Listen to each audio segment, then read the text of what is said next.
John Fisher, or Fish as he was affectionately known, was lost overboard whilst racing in the Volvo Round the World Yacht Race on Team Sung Hung Kai Scallywag in treacherous seas some 1,400 nautical miles west of Cape Horn last Monday.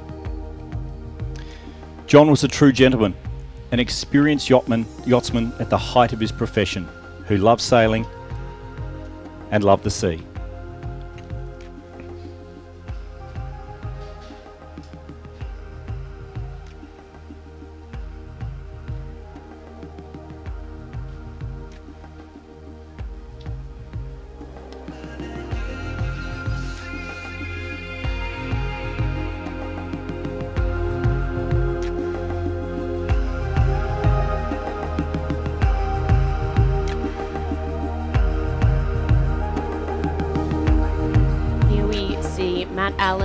President of Australian Sailing, Vice President of the World Sailing Oceanic Committee, and member of the Australian Olympic Committee, laying a wreath on Moreton Bay in memoriam before the start of the first Australian ocean racing event since this tragic loss.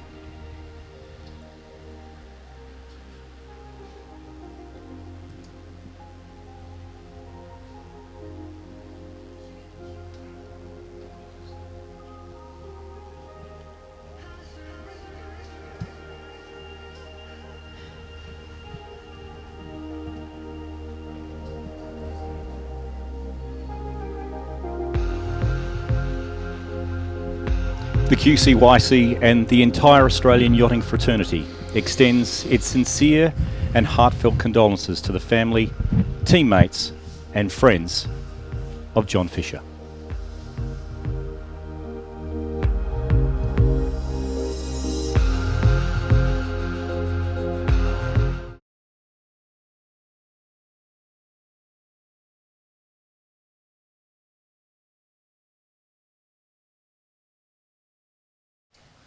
Good morning and welcome to Moreton Bay, Queensland, Australia. On behalf of the Queensland Cruising Yacht Club, the hosting authority for the 70th QantasLink Brisbane to Gladstone Yacht Race being streamed live to the world through Facebook Live and also through the official Brisbane to Gladstone Yacht Race webpage, brisbanetogladstone.com, and we've just learned that it's on the Qantas homepage. Thanks to Qantas, and that is qantas.com. Ladies and gentlemen, we welcome you.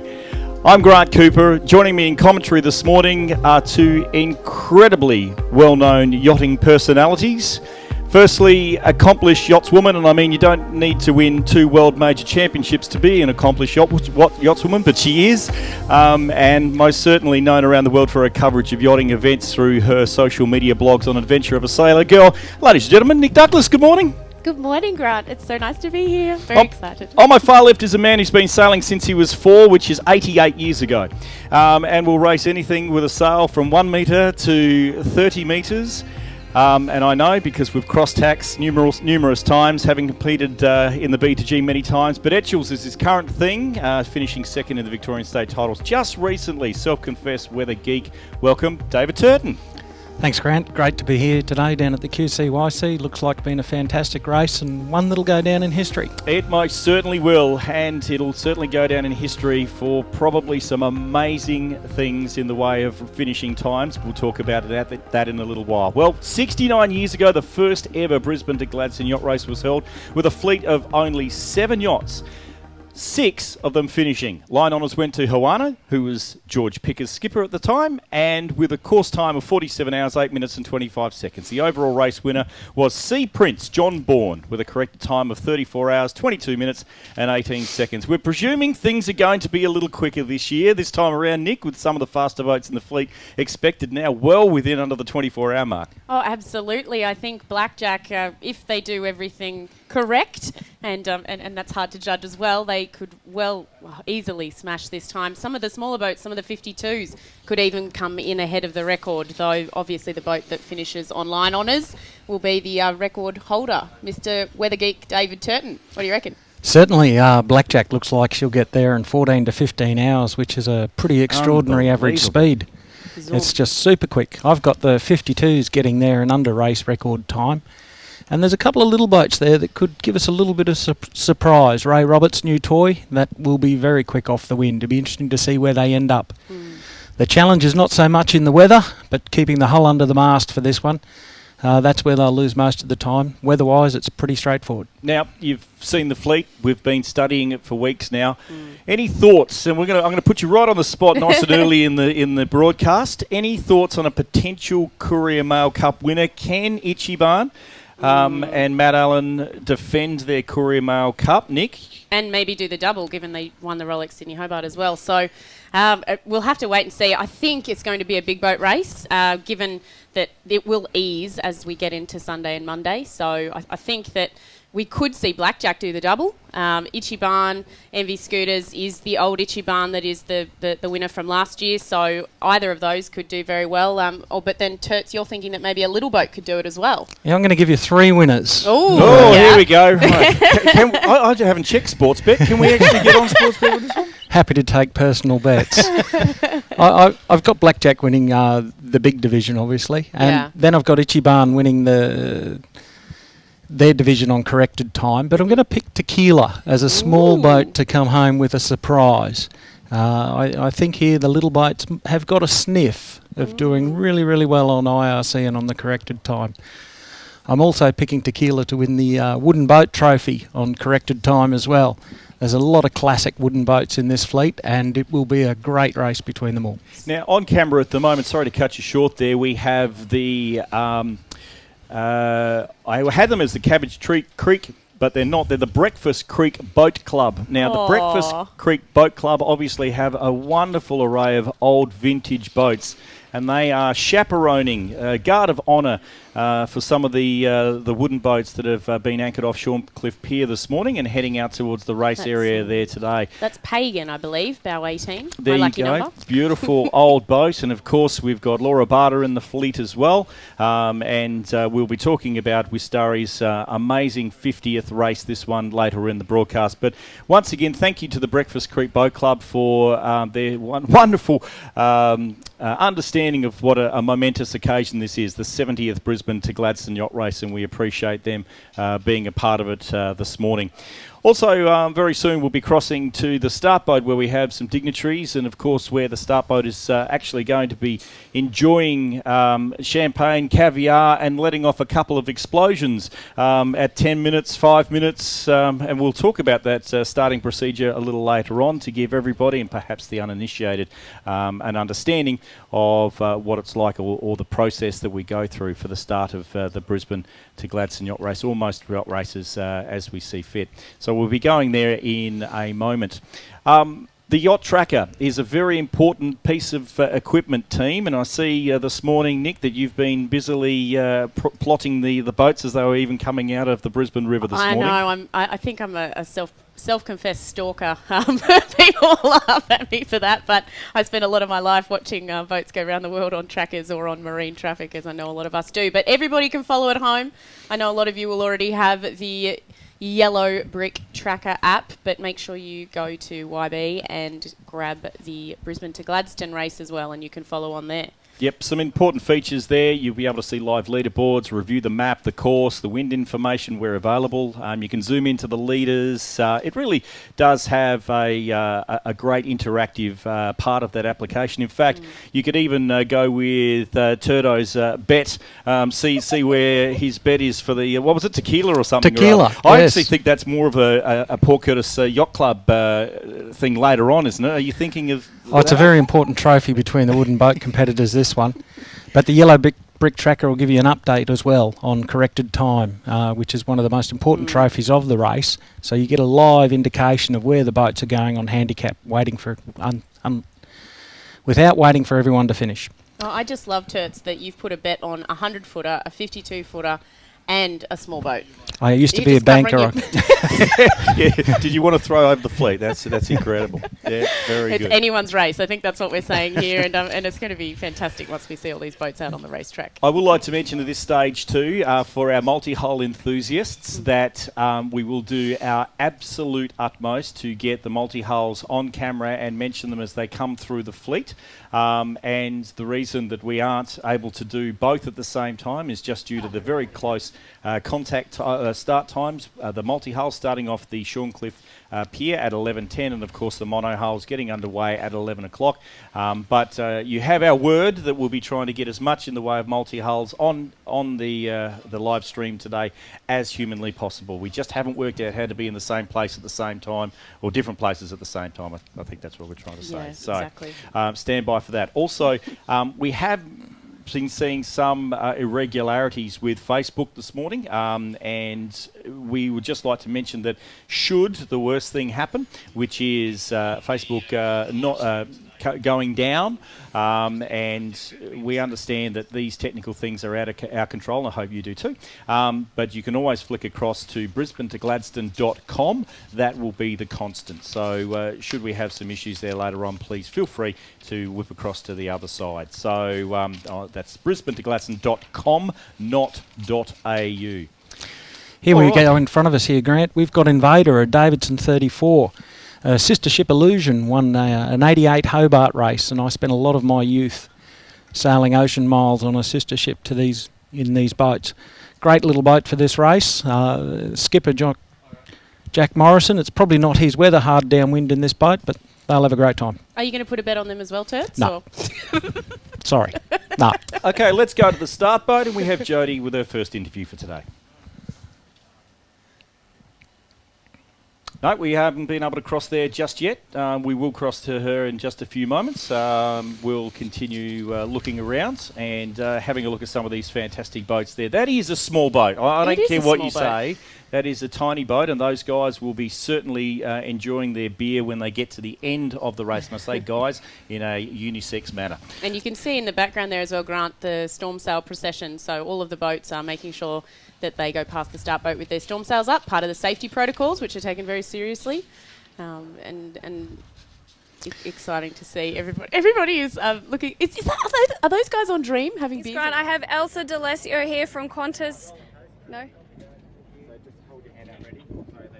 We're just getting having some little technical difficulties coming to Jodie on the start boat, and we have our first interview of the day. And obviously races like this don't just happen. We do need involvement of major sponsors, and those major sponsors are very important for the running of this race, and especially this year for the live streaming of the 70th broadcast again. And of course, QantasLink is a major sponsor. I know I'll be jumping on a QantasLink plane and heading towards the Harbour City a little later on today, and making sure that Thanks, Grant. We have Elsa from Qantas here. Elsa, thank you again for joining us on the start boat for the 70th Brisbane and Gladstone race. We've formed quite a bond over the few years, haven't we, of our partnership. Tell us, what does this mean to Qantas for today? Thank you so much for letting us be here. We're so proud of our involvement. 70 years, I can't believe it. It seems like yesterday we were here for the 50th. In fact, I could find some records back to 1965, I believe, when the Qantas Group, or TAA back then, first got involved. The reason we are involved, it's such a wonderful event for the Gladstone community. It's the best event in the region, really, and it puts them on the global map. In fact, all our viewers and anyone interested in yachting can go onto Qantas.com and see it live stream, which is a fantastic initiative for this prestigious event. We're so proud to be involved. It's a great community initiative. We truly believe in being involved with regional communities, and this is a world-class event. Everybody should get involved. It's wonderful. Absolutely, Elsa. We absolutely love having you guys on board today. Now, we're looking like a little bit of wind for this race. Any tips, probably other than BlackJack, who you think might get the line, take the line pretty quickly? I think, with such an awesome fleet of 60 vessels, I believe Ichi Ban could be a goer. But look, BlackJack, any of the yachts here could take out this prestigious title. Wind, I'm surprised that they're going to potentially break records again. It was such an amazing record last time. Yeah. Let's certainly hope that a record is broken this year. Thanks for joining us again today, Elsa. I hope you enjoy your day with us on board. Thank you very much. Back to you, Grant. Good stuff, and like we said, we thank QantasLink for being a part of this fantastic broadcast and naming rights sponsor of this race. Absolutely, and on screen here we can see a priori how exciting. These guys are celebrating their honeymoon this race, aren't they, Turto? Yeah, what a thing, hey? Two blokes going to sea to have a honeymoon in a Brisbane to Gladstone yacht race. Who would have thought? How awesome. I love it. This is fantastic, and a little bit short-handed too.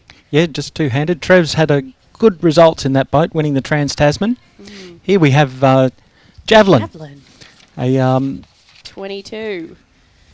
J122. James Crowley. That's a beautiful looking boat. Isn't it lovely? I don't care what you say. I love those dark hulls, and always been a fan. I'm very partial to a navy blue hull, for those who know me. Yeah, this is sailing out of Royal Queensland Yacht Squadron, Old Javelin, as you said, sailed by James Crowley, and this is their first Brisbane to Gladstone Yacht Race. Oh, so awesome. They've come out and they've said 70th is it. They've drawn a line in the sand, so we thank them for that. And she was commissioned about 2008 in France, and she's been moored in Port Phillip Bay until 2017, sailed out of the Mornington Yacht Club and mostly in the twilights and the odd passage race, but today she's heading out of the Channel and heading into the open sea. We wish her all the best. Yeah, and it looks like they're in a very competitive bunch with a bunch of 40-footers, but you don't think the middle of the fleet are going to do well on IRC? I don't think they're going to have the legs. It's a downwind sprint. You need to be on the burst, planing, and running as fast as the clouds in this one. If you're going to spend some time behind some clouds, you're not going to win the race on corrected time. Copy. Terrific. Okay, one of the things I'd like to ask Dave is we've had a look at some of the computer modelling over the last couple of days. We did allude to that early on in the broadcast. That computer modelling is not just slapped together. It's fairly high-tech stuff. Oh, absolutely. There's a ton of physics involved in putting together the models. We run 3 different models. We've got the Bureau of Meteorology Access model, the GFS, which is the global, and the EC, which is also a global model out of Canada. All 3 of them are pretty much in line. In fact, say the difference between BlackJack getting there off the 3 models is only 5 minutes. So that's a high degree of confidence in the forecast and what's going to happen up the track. This race, consistency is king. Absolutely. You'd be going into this one thinking it's more important to race fast and hard and keep the boat at 100% than going the right way. Terrific stuff. On the screen we have another one of the larger boats, and it's pretty easy to say who's the sponsor of this particular boat. Good old McGrath Homes or McGrath Real Estate. Yeah, absolutely. So we're looking at Silencia here. Silencia. My apologies to those sitting at home She's been going, around a little while. My God, said the wrong thing. A J44. They sailed in their first race, but 12 B2Gs that this team have competed in. That's just awesome to see. Some boats have competed in 50 though, and we'll come to them a little bit later in the event. But this boat was purchased in San Diego in 2009, raced the Port of Vallarta, cruised the Pacific via the Galapagos Islands. Oh, they've got nothing on Brisbane, just saying. Tonga, Fiji, Vanuatu, and then into Brisbane, and now they're here to do the Brisbane to Gladstone, one of the premier yachting events here. I saw this boat out of the water at RQ the other day, and she looks in tip-top shape. Nice. Here we have Bumblebee 4, is that it? About 5. 5. Well, it wouldn't be Bumblebee 5, but it's Hull 5, and a very famous yacht, this one. Oh, that's my goodness. Bumblebee for sure. Yeah, there's a lot of grey hair and experience on this boat. They've done a lot of miles over all the ages, these boys.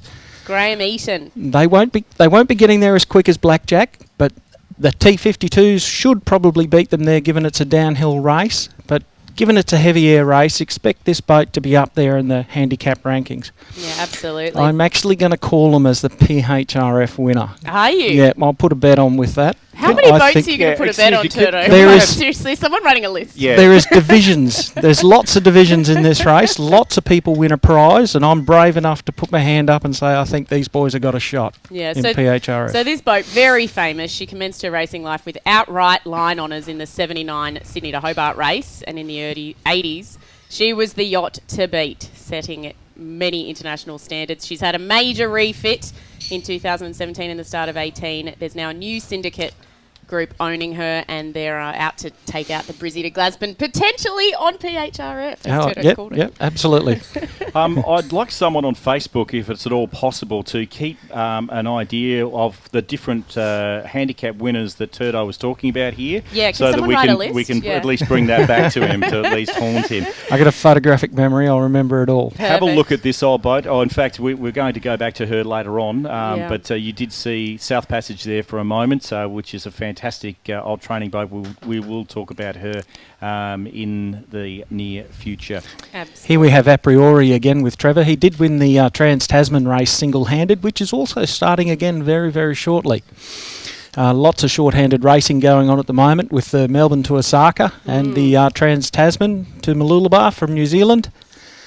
Classic races. But Not many people would be able to say that they're going to do the Brisbane to Gladstone for their honeymoon, though. I'm not sure many people could get away with that. Though I'd love it. If we could just explain the single-handed division, this is these guys are doing short-handed. Yep. If you could just explain that one, Turton. okay, there's only 2 people on the boat. There's quite a few boats in this division. These guys have got some great competition with Rick Morgan and his Dream Lover boat out there. Actually, I think Rick in this forecast should get these guys across the line if they have a good race and keep the hull under the mast for this one. Awesome. Fantastic stuff. Oh, there goes Pagan again. That Yeah. is so cute. That's They are, aren't they? a She's wonderful the boat. Pagan is the competition to Tequila. They're both very similar in speed. In One the of recent your- side by side, and apparently it was a very intense racing in 50-year-old boats. Oh, there's Skimmer, Bow 23. Now, these guys, I met them the other night. This is their first Brisbane to Gladstone race. They're rookies to the race. They're very, very excited. And if you do see them out in Gladstone, beware of them. They have parrots on their shirts. They're to be avoided. At all costs. At all costs. So make sure you stay away from them. But this boat, a beautiful little boat. And as I said, they're rookies. As part of various crews, she's done first place in the 2006 BMW Winter Series, among many other things. Hamilton Island Race Week in 2010, third place in 2015 in the cruising division. You know, these guys are definitely out to have good fun, and they're working on getting sponsors as well. There you but go. they've had no luck There's- yet, and there's that an might be opportunity. because of the parrots on their shirts. Their objective this year's race is to have fun, do their best, don't break anything, don't break anyone, and still be friends at the end. I think that's pretty good. That's pretty good. It is. The Skimmer, under its previous ownership, Oh, you're actually... not going to tell us it's going to be for best handicap? No, or something? We're gonna it did win the cruising division a number of years ago. And it's a great John Sayer design. Turto, It's very slippery off the wind. Turto, I reckon you'd be great on Melbourne Cup Day, buddy. You'd just bet on every horse. No, but I know a bloke that knows who to bet on. Coffee. Excellent. Very, very good. Well, we wish Skimmer all the best for her trip up to Gladstone. And I tell you what, that does look great. And the guys look fantastic on board that boat. And we do wish them all the best for the 70th Brisbane to Gladstone Yacht Race. This is Decadence. And DK46. this is a beautiful boat. It's so beautifully presented every year. And these guys would have to go close as well. That's a Yeah. an The opportunity. most important thing for these guys is there's a father and daughter bet on between Decadence and Charisma. Awesome. Taylor Rose is sailing on Decadence and David Rose owes Charisma. I'm pretty Concur, sure yep. it's a handicap determination as to who wins the prize of the bet. But I know Rosie will take great pleasure in winning over his daughter. What's the bet? A drink. Jug? A jug, Yep. yes. Jug. The traditional Gladstone bet. Now, this is skippered by Stephanie Kerrin, who has a fantastic rap sheet of excellent work. She's done Sydney to Hobart. In fact, she won the Female Skippers Trophy of Sydney to Hobart, not last year, I think it was the year before. Year before, yeah. So this is a fantastic boat. They take absolute pride in everything they do, and we wish them a safe and fast trip to Gladstone. Draws 3 metres, so that's a decent amount of depth on the keel. Given plenty of power in these reaching and running conditions. Terrific stuff. And to Stephanie and her crew, we wish them all the best for this race this year. Absolutely. You've joined us as we broadcast live the QantasLink Brisbane to Gladstone Yacht Race, the 70th yacht race. And I tell you, what a fantastic day it is to be here on this auspicious occasion. The amount of boats out in the spectator boats that are welling out there at the moment is quite incredible as well. So that's just fantastic. Have a look at this little one. I think the cameraman has a crush on this boat. Oh, he these loves are the guys Pagan. that left with the as Pagan left the marina here at the QCYC. They had the bagpipes playing. Yes. It was awesome. Absolutely. And in the background there, you've got Two Impetuous, a famous Australian yacht, 83 Admiral's Cup she was built for. Now, she does a lot of racing up and down the East Coast. They're not the quickest, but they do take it very seriously. I happened to drop an ear in on their briefing at breakfast this morning. They don't know I was listening, but I can tell you they have a plan on how they're going to attack Break Sea Spit. You were just trying to get betting tips, Turto.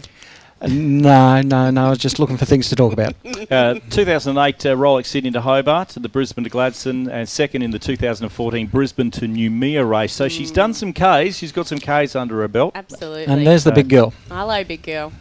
We'll talk about her a little bit later, but there she is. BlackJack could be the potential line honours winner unless something goes majorly wrong, but may also break the record. And given that I think it's going to be a big boat race, is definitely one of the favourites to also win on IRC. So we'll keep our eye out for her. You are watching the QantasLink Brisbane to Gladstone Yacht Race, the 70th edition. The 70th Brisbane to Gladstone Yacht Race, made possible by QantasLink, Gladstone Regional Council, the Courier Mail, and Queensland Cruising Yacht Club. Thank you for tuning in wherever you may be around the world, and please keep hitting our Facebook site and telling us where you are watching from at any one stage. It would be fantastic to know where you are, especially if you're watching from the other side of the universe. We'd love to. Absolutely, and I'm monitoring it as well, guys, so if you have any questions for us, or if you want to tell us a little story about one of the boats that's in the fleet, make sure you keep us posted. It's great to be interacting with you as we are bringing you this race live. Some great drone footage here showing you the boats around there. It looks like we're panning around to the south. If we get to go to the southeast, we may see some clouds coming across. It'll have a little bit of rain in us leading into the start. And here is Charisma, David Rose's boat, the other side of the bet with Decadence. Absolutely. That Kerr 11.3. I've seen this one at Royal Queensland Yacht Squadron quite a few times, but I've never seen her out sailing, so it's great to see her getting in amongst the action of the 70th Brisbane to Gladstone race. Here's one of the little boats that I was talking about when to look out for some great results. This little thing is a rocket off the wind. They've got some great natural seat-of-the-pants sailors on board this boat, and they'll be driving it hard and having some great rides. I think they'll go very, very fast. But yeah, she's a modified Kerr 11.3 owned by Joe and David Rose, as you mentioned. Great all-round performer. And Terrific stuff. Just seeing some places coming through. Unfortunately, we're having a little bit of trouble with our brisbanetogladstone.com website at this stage, but from some of the Facebook feeds, we've got hello from Hobart, Louise Green. It's lovely to have you on there. Andy Dyer, accomplished yachtsman in himself, and has a fair bit to do with the Adelaide to Lincoln Yacht Race, has mentioned that he's watching from the centre of the universe. That is suggesting, Andy, that you think Port Lincoln is the centre of the universe, but thank you very much for that. There's also someone watching from Tokyo. Tokyo. That's pretty exciting. Tune in, Tokyo. Fantastic stuff. Look, we did show you a moment ago of what it was like, or what BlackJack was like, and I did have, there she is, the big one in the middle with that dirty great big stick there sticking up in the sky. It is a fantastic boat. I had the privilege of going out on it for a bit of a sail a couple of weeks ago. We go, live footage from on board BlackJack there. That looks to me like Peter Harburg in the back right, of course skippered by Mark Bradford. This thing is a weapon, and if you look very carefully, there's a guy halfway up the mast right now. Apparently, and not apparently, this is the fact that you actually have to send two men up the mast, or one man up the mast. There's two. There you go, there's your two, to actually put the headboard into the mast track because of the full battened mainsail at the top. Yeah, the gaff batten at the top, they call it plugging it in. They've got to put it into the traveller car that goes up the mast. Quite a tricky job when the wind's not coming from dead in front. More great footage here. of the size of the Wow. fleet and all the boats sailing out there. And we've had a little question online about the conditions at the moment. It looks to me like it's about 5 knots. It's meant to be 5 to 10 and building for the start, Turdo, Yeah, from the southeast. yes. Yeah. There's a lot of cloud cover coming over. We had a shower not too long ago, which has evaporated the wind in behind it. But expect those showers to ease away as the day progresses, and consequently the breeze will build. The breeze will certainly build as the boats head north. If we have a look at the moment at the Spitfire, just waiting for my technology to work, sorry. And here we have Tuan on the screen, Beneteau Oceanus 46, skippered by Brad Barker. This is a fantastic story here, Nick. This is the Brad Barker on the helm, Marika Barker, who really controls Brad Barker, even though she's very quietly spoken. Former Commodore of the Port Curtis Sailing Club. This family has, what they haven't done for Gladstone Sailing is not worth doing. Wonderful, wonderful family. And they've brought their sons back, their 3 sons, to 5 compete Barkers. in this particular race this year. And I believe they've got some other guns on board as well. Yeah, there's a 2-time Hobart winner there in Ed Yeah. Pasalis as well. And 5 Barkers. 5 Barkers, and they were all on board for the 50th anniversary in 1998 as well, which is fantastic. I love this family. They're great. I saw them the There's other my night. favourite tequila in the background. Oh, here we Tequila. go. Tequila. I tell you what, if we hear that one more time, seriously. If we hear that another time, we're going to make you have a shot. You know where that Absolutely. bottle of red wine come from, don't you? Yeah, and so look, that's just to all the Gladstone onlookers, the Barker family, they know very, very well. And that Oceanus 46 will be getting across the line hopefully somewhere on the Saturday evening. Would be nice, because I'm pretty sure they'd want to wet their mouths after quite a bit of salt at the Gladstone Yacht Club, I am sure. Timmy Austin on board as well. Gosh, I haven't seen him doing a yacht race for a while. That's Ben Austin's little brother. Fantastic stuff. Okay, we're around about 30 minutes from the start of the Brisbane Gladstone Yacht Race. In fact, 20 minutes away. So we're starting to get excited. As you can see, wonderful drone footage there. We're going to hopefully have that drone down a little bit further. We're in a C17 or C16. I don't know. It's huge, and it's painted in the Australian Air Force colours. It's a C17 Globemaster. We'll be flying over the fleet, doing 3 passes from around about 10:50 today prior to the start. So if you're watching this down on the Shorncliffe or Sandgate shorelines, be prepared because it's going to be loud. So looking forward to that, and hopefully that drone will be low enough. Yeah. not to get sucked into one of the Look, engines. and it's dropping down now as we speak. I think we freaked them out a little bit. Down they come. Terrific stuff. All right, you are watching the Brisbane to Gladstone Yacht Race. We are seeing spots of rain out on the course, Turdo. Yep, on the radar there's a couple of light showers coming through between here and the start. You can certainly see that action in the clouds there.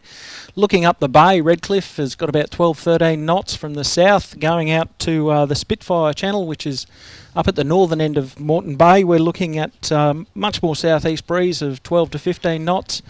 And Cape Moreton, as always, is windier than everywhere else. It's got something to do with being 150 metres in the air. It's a solid 20-25. So this race might be a little bit of the rich gets richer early. As they get further north, they're going to get more breeze. Perfect. Isn't that sort of what happens to all these big boats, Turdo? Come on, you're a big boat sailor. I mean, having done the Sydney to Hobart on a 40-footer like I have, always the smaller boats get the unfavourable conditions. Yeah, there's nothing like beating all the way there in a big boat to have the little boats be blown home and have a completely different track and do 100 less miles than you do. Hasta la vista, baby. Oh, sorry, Nick, you stay right there. You've got another hour and a half of broadcasting to go, but here is Hasta la Vista. She's a good-looking boat too. Saw her leaving the QCYC earlier on today, and she's a I'm trying to see, that's obviously a fractional, Dad. Yep, she's a Sydney 38 from my home port of Mooloolaba with the Sunshine Coast Yacht Club. Stop bragging. It's a great spot. Yes, It happy is to a give great Mooloolaba a plug anytime I can. These blokes have done a bit of racing this year and enjoy getting out there and doing the ocean racing. I see it go past my place quite regularly on a Wednesday arvo and a Sunday afternoon to participate in the social side of the sailing.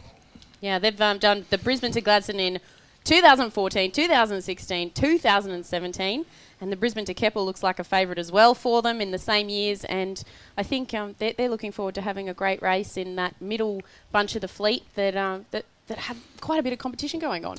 they'll see boats the whole way. Yeah. There'll be a crowd on. There'll be a race everywhere. They won't want to tip her in because they'll lose the momentum of the boats around them. I've just seen that their objectives in this year's race with the media form they've filled out is to beat BlackJack on line honours. It sounds like Michael Jobe has written is their PR agent and written that. Unbelievable. But there you go. You've all got to have dreams, ladies and gentlemen. That just goes to show you that Hasta La Vista not only is a beautiful looking boat, but they've got a sense of humour. Oh, we like humour. Okay, I think there's a fantastic boat which is about to be featured, and we're going to have a little bit of a chat about her because, let's face it, you don't get to the ripe old age of what she is and sailing 50 Brisbane to Gladstone yacht races without this baby. Look at that. There she is. She's the jewel of the Port Curtis Yacht Club, Wistari, and today will enter and has entered her 50th Brisbane to Gladstone yacht race. Let's have a listen to some of the thoughts of some well-known people around Gladstone and Brisbane about Wistari. G'day, it's Mark Bradford here, skipper of BlackJack. I'd just like to congratulate everyone that's been involved with this race for the last 70 years. There's been thousands go through it. It's a great achievement for everyone that's made it. I wish everyone the best this year, and hopefully it's another successful race. Hi, I'm Ivan Holmes, skipper of Larabada, and we would really like to congratulate Scott and the crew of Wistari in getting Wistari to the 50th Gladstone race this year, and we really wish them all the luck, all the best for the race. Hopefully good weather, and we look forward to sailing alongside them at least for some part of the race. I'd like to take this opportunity, if I could, it's a special occasion, this race. It's the 70th, but it's also Wistari's 50th race.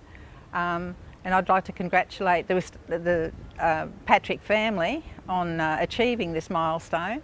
I knew Noel very well, and it was a great honour to know him. And Scott and Ross have continued to sail the boat. Scott particularly has maintained the boat and kept it going, and Sister Lynn still does a marvellous job with Noel's book. So I'd really like to congratulate the Patrick family on this great 50th. This year, while it might be our 25th or 26th, it's the 50th race for Wistari, or for the boat Wistari, which is a great achievement, particularly from his dad Noel, who built it. And a few of the crew that have sailed on Wistari have also sailed with me at various times, which has been good to have. So I wish Scott and his crew the best of luck for their 50th. Hope they get down there okay, first thing, and then hopefully they get back, second thing. Thirdly, then they can get second behind us, I don't mind.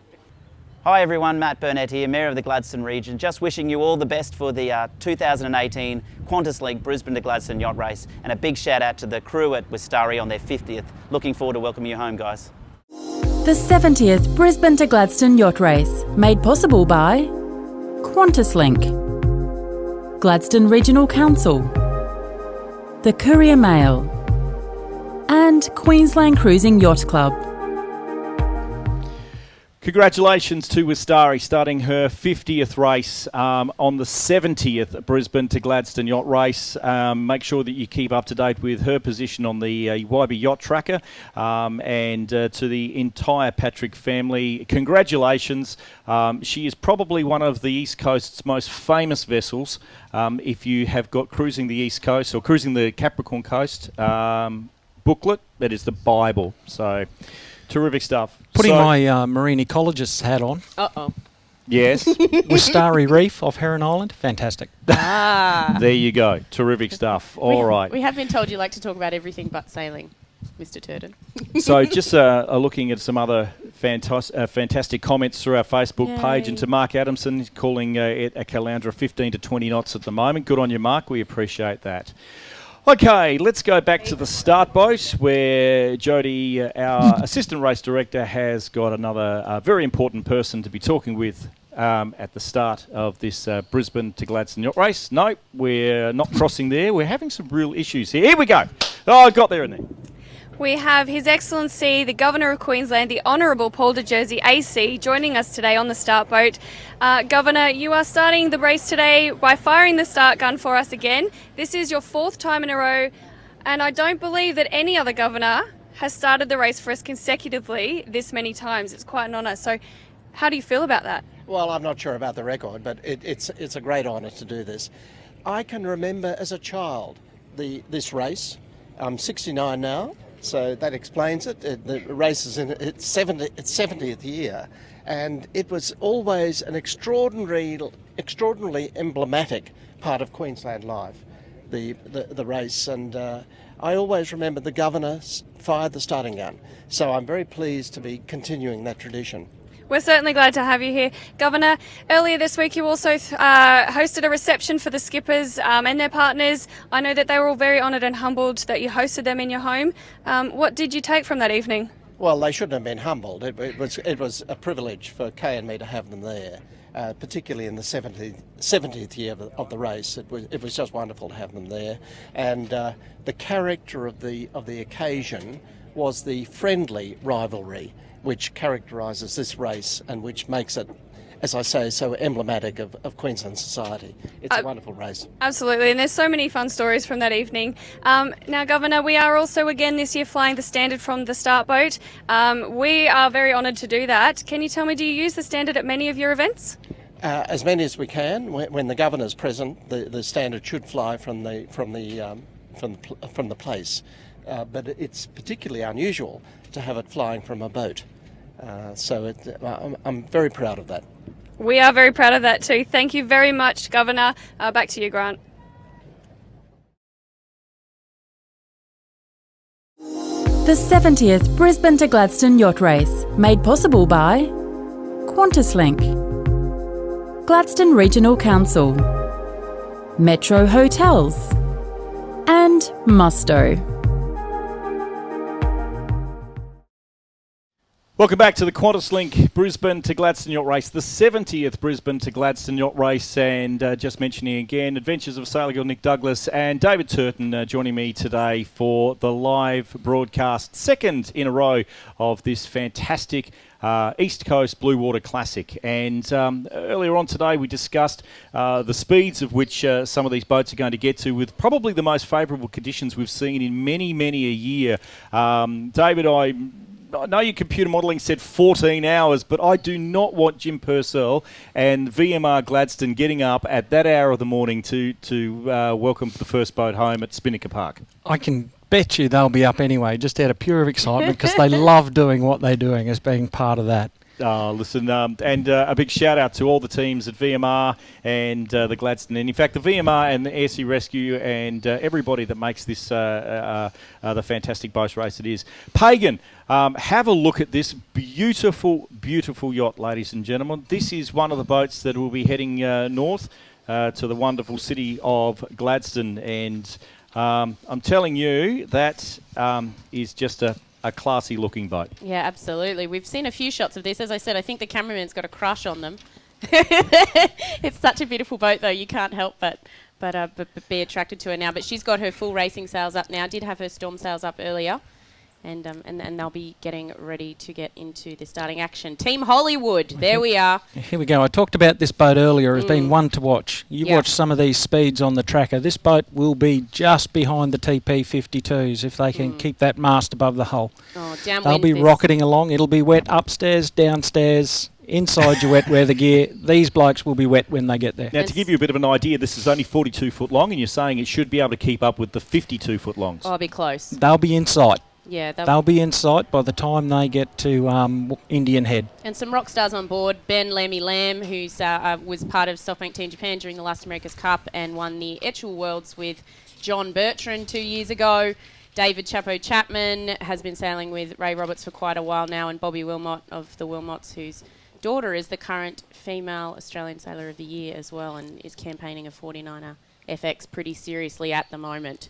Terrific. Envy Scooters Beach Ball 52 we have on screen now from Royal Queensland Yacht Squadron. Last year's race winner on IRC is Ichi Ban.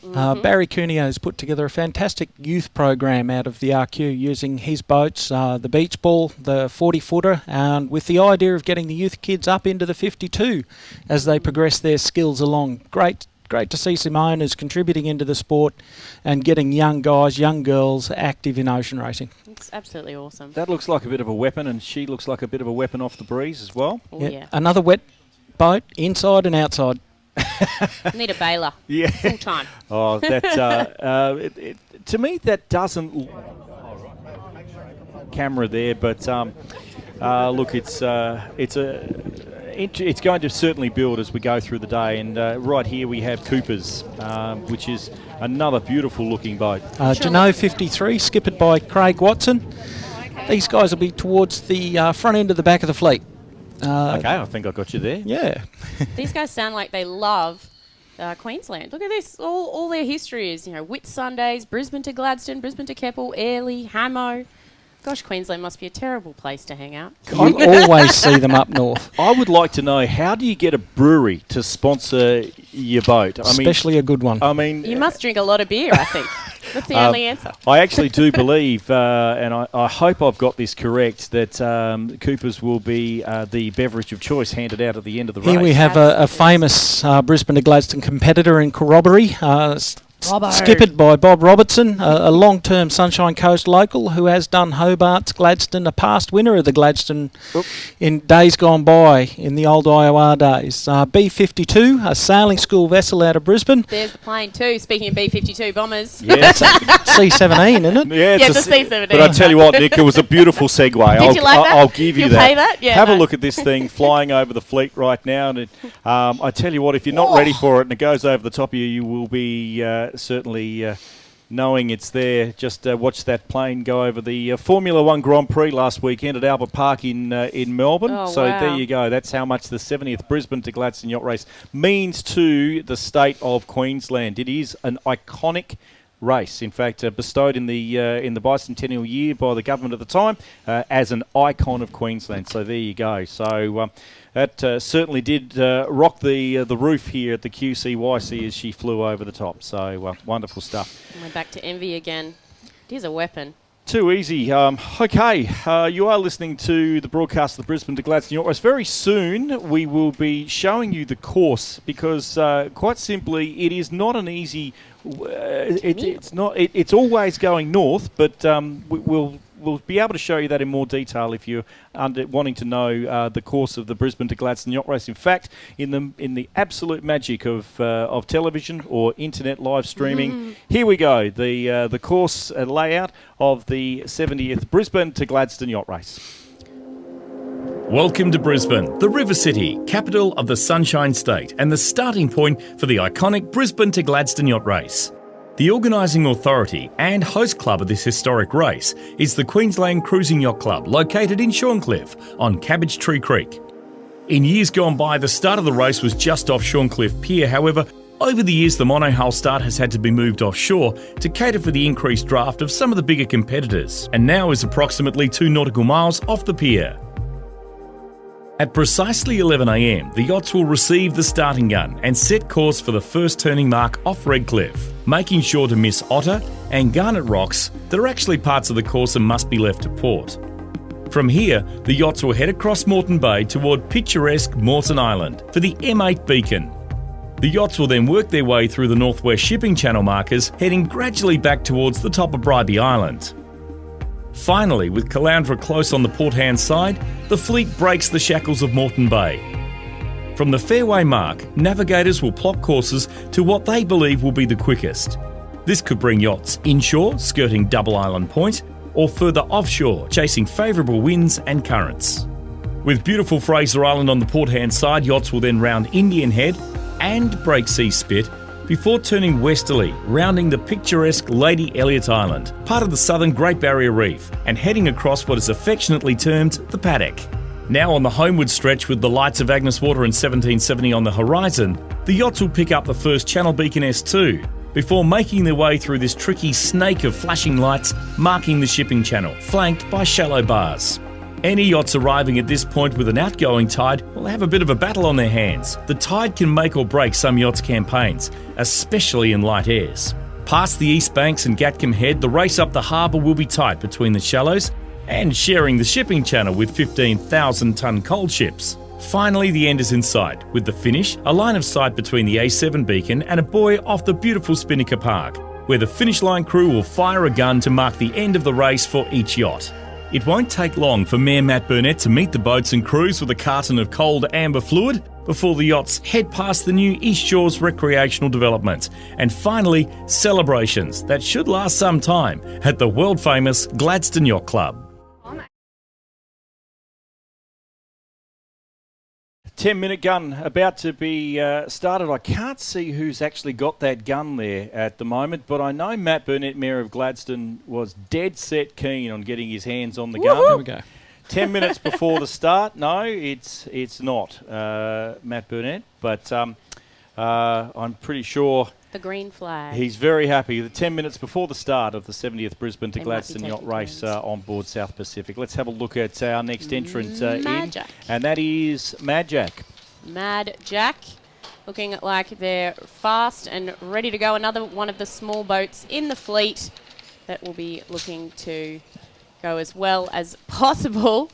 They are from Royal Queensland Yacht Squadron, skippered by Greg Black, and I know that they're looking forward to having a great race today. Just for everybody, guys, you'll notice that there's a lot of bowsprits nowadays instead of spinnaker poles. Can you explain that, Greg? Sorry, Greg. Oh, there's Torpy coming in. There you go, Torps. You got Torpy, mentioned. if you're watching, Dave you've got Turton. it. Oh, clickety-click, yeah. That's what you want a bowsprit for. Get that asymmetric sail up or the code 0. Much easier to jibe spinnakers using an asymmetric than a standard pole. There's one less crew that needs to be up on the bow, much safer. You can also extend it out the front, and it's a whole revolution in sail design since we moved from symmetric sails to asymmetric sails. That gives you a whole lot more variety, keeps the foredeck crew busy, because the blokes down the back don't mind changing their mind all the time when it comes to putting up a different sail at the front, because they reckon it'll be a little bit quicker. Goodness me, that sounds like a 4-deckman at some stage during your career. Yeah, once upon a life, about 40 kilos ago. 40 kilos. Yeah. Terrific. As you can see, all boats now will have, well, as I say that, there's one without a jib on the front, but most boats are getting serious now in the final stages of the starting procedure. The starting procedure that we have for this race will be a 10-minute gun. With the green flag, which we just saw. A 5-minute gun. Yep. With a yellow flag. Will we get a 3-minute gun? No, I think there's a 5-minute, a 4-minute, a 1-minute, and a go. Bing. I actually went to the briefing. Huzzah! Sorry, I'm a die-hard racer. I can't help it. I'm glad someone did. Yeah, no, I've got this down. But we are within 10 minutes to go. We saw that green flag going up, and no doubt we will see the mayor on the gun at some point during the 5-4-1. Maybe he'll even do the go. What do you think? Terrific. I'm not 100% sure, but I can tell you what, these boats are now starting to get serious. We're still with MGD Mad Dog here. In 2017, the yacht was completely overhauled. I've got my cheat sheet. Hi. Thanks, guys. It was completely overhauled, and so, as I said, I know they're looking forward to getting into this race with their skipper, Greg Black. They've got quite a few females on board too, which is great to see. 3. And being a Ross design, it'll go quicker off the wind than it will upwind, so this race should suit them. Are you putting a bet on them? No. Oh. I'm shocked. Okay, there you go. I'm not 100% sure why I'm mentioning this, but we are having some technical issues on brisbane-to-gladstone.com. You'll have to stay with us on Facebook yes, then. so if you're on Facebook, stay with us on Facebook. That was the one we didn't think was going to have the issues. But there you go. Look, technology, you've got to love it. It's your friend or it's your enemy. But right now, it's our friend, because if you're watching on Facebook, you're getting some fantastic pictures being sent to you and all around the world. And just to say a few things of some of the people that are here, we're looking at even Ingrid Fox. What time is the start, Ingrid? It's in a couple of seconds. Hang in there. I know you probably sent that a little while ago, and we've mentioned it a few times. It's even to the point of where Leanne Brooker's young son, Nick, who's 10 years old, doesn't care about the yachts, just likes that big C-17 that goes over the top. So can we show you that again? Nick, we'll try, but see how we go. Yeah, absolutely. Bow 22 Javelin once again. We saw these guys earlier. They look like they're ready to go, already got their sails up. They're heading towards the pin end of the line, having a little bit of a look. Sail composition. When we see BlackJack in a few moments, and I'm sure we will, sail composition has certainly changed over the last 10 years. Absolutely. The technology in sails now is amazing. They just don't change shape with the pressure of the wind and the waves like they used to. You can set a shape and it'll hold there and drive. It's that much more efficient. But with 5 minutes to go, that's the last thing on the mind of these guys setting up to race. They're looking now where everyone's setting up. They've made their decision where they want to start on the start line. They've made their decision what sails they're going to go with. Be interesting to see what we end up with. So we're just counting down to the 5 minutes now. Next person on the gun. Oi. And a drunk cameraman at the time. I think they're also trying to block their ears at the same time. I completely understand this. Yeah, Karen Somerville there helping out. Karen Somerville is a long-time race director, and also there we go. 5 minutes to go.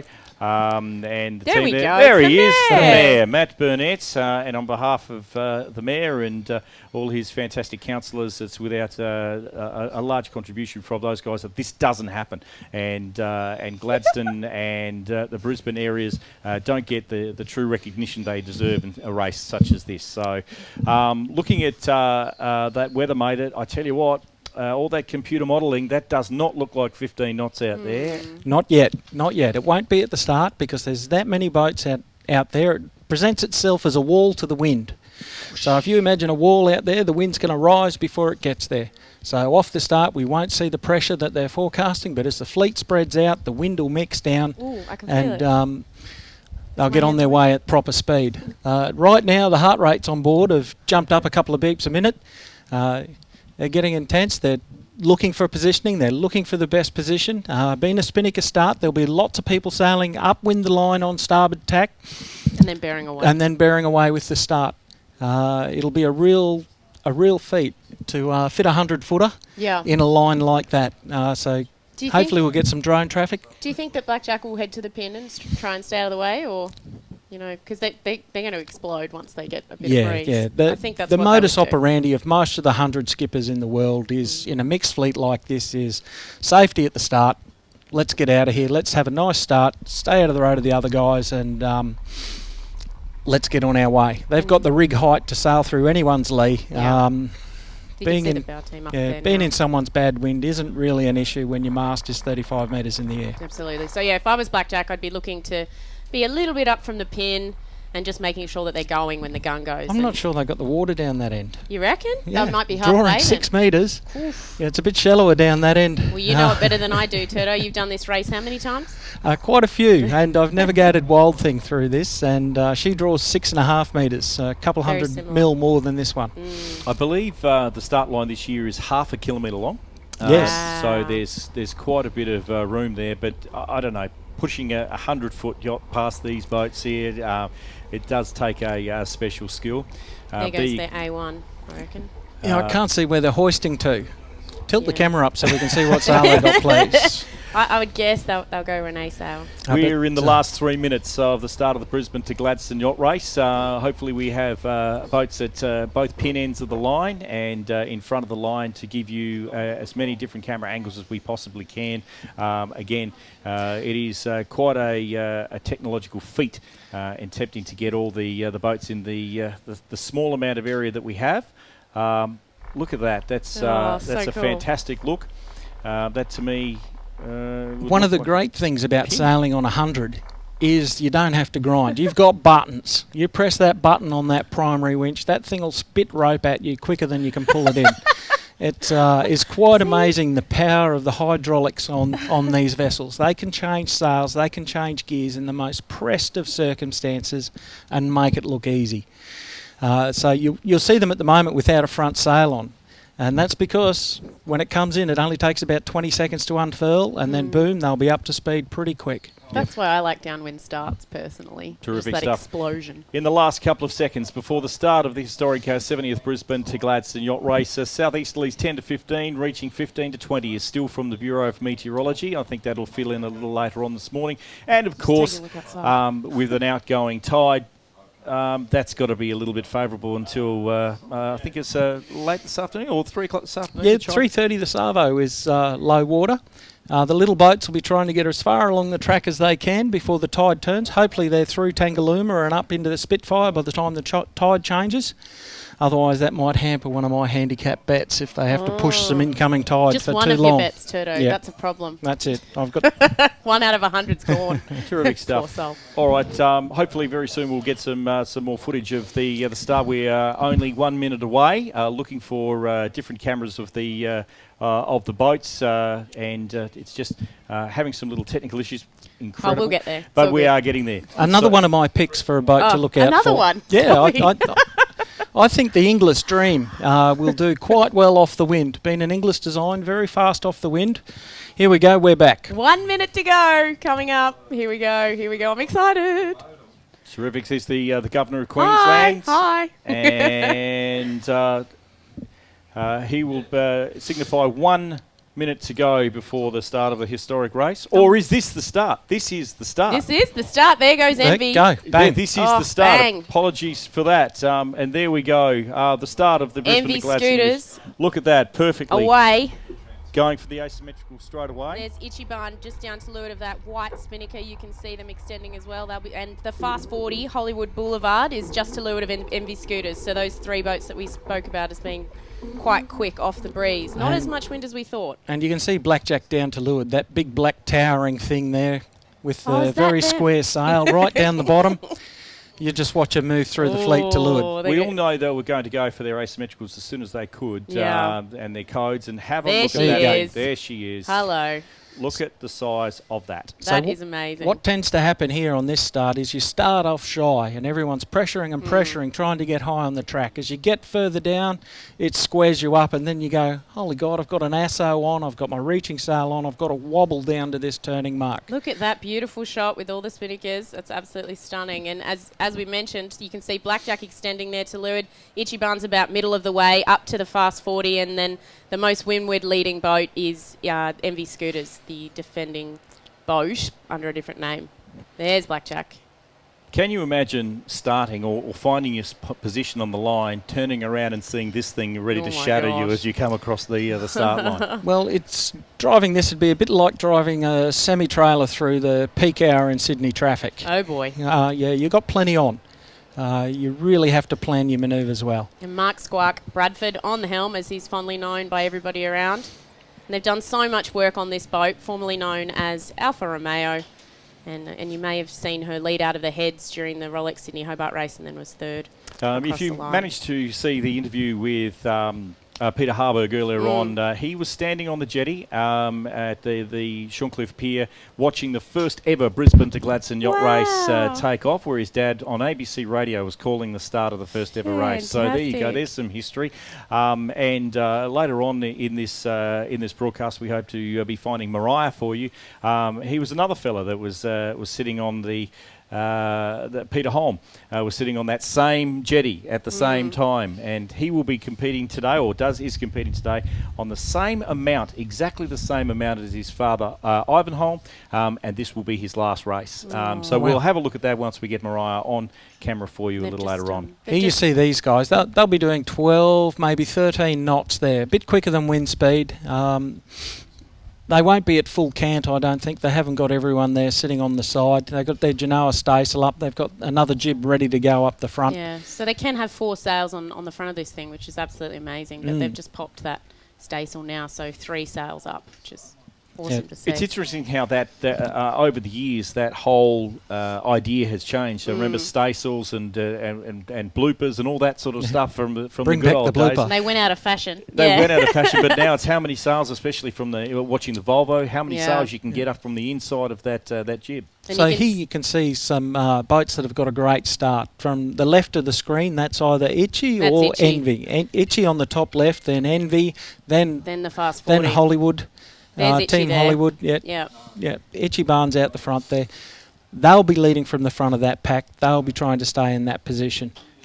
These guys know how to sail a boat in fast downwind conditions. That's what won them this year's Hobart race, was how hard they pushed it downwind on that last section of that race. And the team sailed together for a very long time, so they know each other really well and can work together as a unit, which is important. Same with the BlackJack crew, same with You know, the Envy Scooters guys have been sailing together a little bit more now. So, you know, that's so important, isn't it, Turto? You've got to have trust. And you can see Bumblebee 4 there, the other big one with the white sails next to the blue. They've got off the line nicely. It can be a bit of a trap in a big heavy boat like that.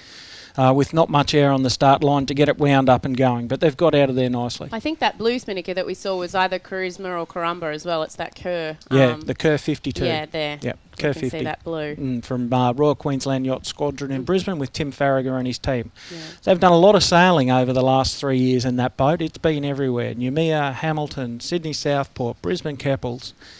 They like their racing. Oh, and they'll like the downwind too. Look at them keeping up almost with the 50, with the TPs here, which is fantastic. And the Ichi Ban's almost in line with BlackJack, but she's starting to get her legs now. You can see her picking up speed in the wake off the back of BlackJack there. Yeah, so now you'll see the challenge of what I spoke about earlier, where some boats might find themselves a little bit higher track and they'll need to get down to these turning marks. There's Dream Lover on the left, Rick Morgan. That bloke is a legend. He does more running than Granted I'd do in 10 years. He is fit. I only run if I'm running late. You see some boats trying to work their way to windward now. They're trying to clear their air and get up. McGrath Real Estate Agents, which was Celicia. I think the J-boat of the Everetts. Am I right there?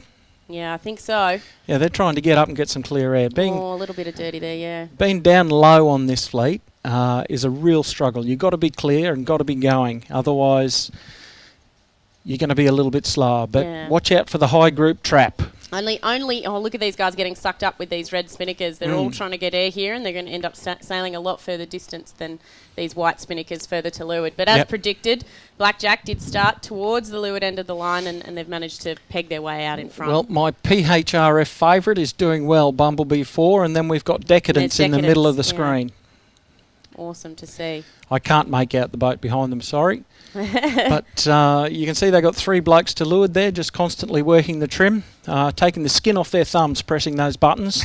I think they're on the feet, aren't they? I think they're on the floor. They've also got remote controls on those things too. Really? You can stand at the back with the remote control. As long as someone's hanging onto the rope, when you're hard running downwind, everyone's down the back behind the main traveller, and they've got a remote control which drives the winch. And we've got and Shane saves people going forward. We've got Shane on the back here now, and what he was doing there was moving the water ballast from one side of the boat to the other. So they're either putting more water in the ballast or taking more water out. Team Hollywood. You can see the potential of how fast this boat's going. Look at that bow lifting in this little bit of breeze. These blokes are going to pin the ears back later on when the breeze is on. And this boat was brand new for them. That came out from the UK, and it was brand new for them at the Australian Yachting Championships earlier in January this year. So they've been learning more and more, and they're only going to get faster as the year progresses. Yeah. As they get further north, they'll have some smaller gear on because they won't be able to hang on to that big thing, I think. Clickety-click. It's like a dinghy, that thing. You should see it once it gets going. They're all up the back of the bus, and she's away and planing. It's absolutely incredible. Excellent. You're watching the QantasLink Brisbane to Gladstone Yacht Race, the 70th edition of this wonderful race, and very soon we'll be getting back to showing you more of the yachts. It is our intention to show you as many yachts as we possibly can through this fleet in the time limit that we have allotted. But I hope you enjoyed that start. It was frantic, and I tell you what, it's nice when an entire fleet or a fleet that big doesn't have to go around and start again. I'm glad that the line was left fairly clear. Yeah, I didn't hear any recalls. I didn't see a second flag or a second gun. So it should be all in the clear there. And we can see BlackJack extending on the fleet here, and she's going to continue to do that for the remainder of this race. So long as everything goes well, I don't want to jinx them. By the time she gets to Noosa, they won't be able to see another boat. Oh my gosh. Exciting. Have a look at that fleet, ladies and gentlemen. There's Corumba. Hooray! This is Corumba. She is a beautiful boat, and have a look at that electric blue spinnaker there. My favourite. This is launched in 2010. She's a cruiser racer, which is South East Coast Australian, Vanuatu, and return. And she's hoping for a little bit more wind this year. Well, team, I'm pretty sure that we've been able to do that for you in perfect conditions across Moreton Bay. Oh, she looks good too, doesn't she? Yeah, these blokes do a nice job sailing this boat, and they do it in comfort. There's a coffee machine downstairs. Oh, that's my kind of... They definitely get hot meals. Yeah, no, I love it how Turto, you want to have the powered winches and the coffee machine and all that sort of thing, and I actually quite like it when it's a little bit more manual. Well, I did see the era when men were men, and this is easier. And you like it better? It's just as much fun. It's nice being on the ocean. I completely agree with Carl you. Morris has mentioned to you, Nick, that it's a more comfy spot than the rib. Yeah, oh, is it? There Okay, you go. thank you, Carl Morris, for letting me know. We just saw in that last shot, Hasta La Vista, the Sydney 38. Yeah. They look like they're in a nice spot. It looks like they've had a nice start and they're punched out from their group of boats. They got clear air, sailing well. So you're going to put a bet on them now then, Turto, or what? No, it's a Sydney 38. No bets on Sydney 38? No. Oh, harsh. No. You've heard it here first. Turto will not bet on you if you're a Sydney 38. There we go. I have won money on a Sydney 38 though, when the GOAT won their division in the Hobart race. Nice work. Minus a third of their keel. It's incredible what they can alter on this boat, and as we just mentioned before, Shane, who's getting back in the in his hiking position, they're moving the ballast around the boat just to trim that 100-footer. Having taken the helm for a little while out in Moreton Bay a couple of weeks ago, it's like carving butter. Here we go. That's incredible. Fusion to leeward there with OSA on the spinnaker. And we have Whitebird, a past record holder in a previous itineration as bobsled. Bobsled, She nice. set a world record average of 14 point something knots 100 years ago, and now under the ownership of the same group of guys. It is a luxury boat. It spent 3 to 4 years getting a complete birthday. It had a birthday a couple of times in that 3 to 4 years, but this boat gets used. It goes north every year. It goes to Vanuatu every year. B52. Great to see. B52, Dan Farmer's boat. He's got 3 or 4 mates with him and 3 or 4 students on board. They're a regular around Moreton Bay. They do all the races around here, and if you want to learn how to go ocean racing, he's one of your options. Yeah, he's a really great guy as well, and keeps everybody posted on what he's up to as well. They're quite all over Facebook, these guys. Yes. So you can follow them. Oh, that's the pot calling the kettle black if I've ever heard that. Well, that's why I know, you see. I'm a stalker. It's And great. here goes our high runner earlier trying to put the soak on now. Salacia Yeah. down below is running deep after their high, I their love that move to get spinnaker. high earlier. I think that everybody should have patterns on their spinnaker like Salatia's. Can I just say it would make it, 1, a lot more attractive, and 2, easier for That's us. old And school. see, with you'll get patterns. I'm talked old about school. more. Look at that Totally old old school school. spinnaker there. Beautiful, the starts. Like absolutely, Captain absolutely. America, but better. Terrific stuff. And B52 is just a magnificent boat. In fact, she's competed in every Brisbane to Gladstone, Brisbane to Keppel, shorthanded, Airlie Beach and Hamilton Race Week. So many other East Coast races with success Famous since boat. she's been here. Famous boat. Sid Fisher said this was his most famous boat. The Ragamuffin, built for Admiral's Cup, initially Mercedes, then Ragamuffin, under the ownership of the Freeband family. These boys have taken it to Hobart. It recently did the old IOR Classic on Sydney Harbour. Mikey went and got it, brought it back, put a team together at the last minute to get this boat on the line and into this race. 1968. Yeah. Older than us. No, Yes. Older than me. not older than me. Probably that. It's Sparkman and Stevens design as well, which are, just one of those quality boats, like, quick point of jour. Timeless. And Absolutely Clear timeless. Lower and, all, we've seen so many of those boats that are just beautiful and just continue to give back to their owners. They're beautiful. If Sid says this was his favourite boat, probably reckon one it's of the pretty men that's had more racing boats than other men in the world, it's got to be special. It's got to be good.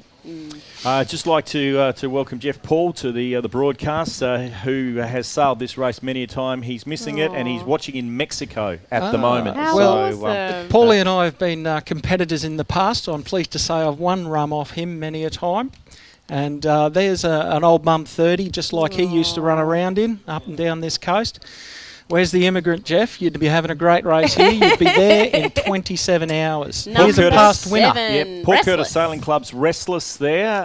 Those boys certainly know how to have a good time, and they'll be looking forward to getting to the Port Curtis Sailing Club some stage Saturday afternoon. John Ibel is your captain there, and he's also the Commodore of the Port Curtis Sailing Club. Great boat, originally sailed by Ray Hobbs, who will be probably coming through the fleet a little later on in his catamaran, which is one of the only guys to win a Gladstone race in a multi-hull division and a monohull division. There you go. The Italian job, Mum 30.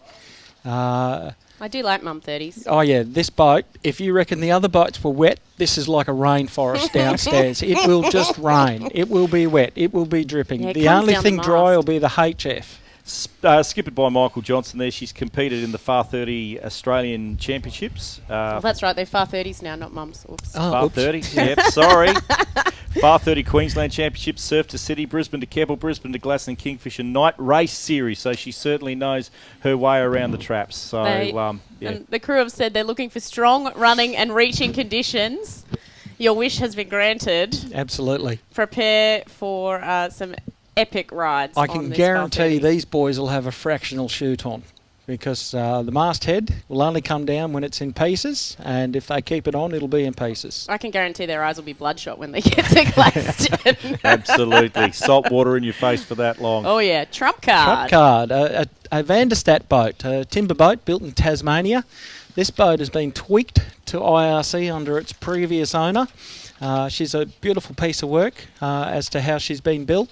A nice solid boat, and it's James Wilson's first ocean race who's on this. It's his first Brisbane to Gladstone this year.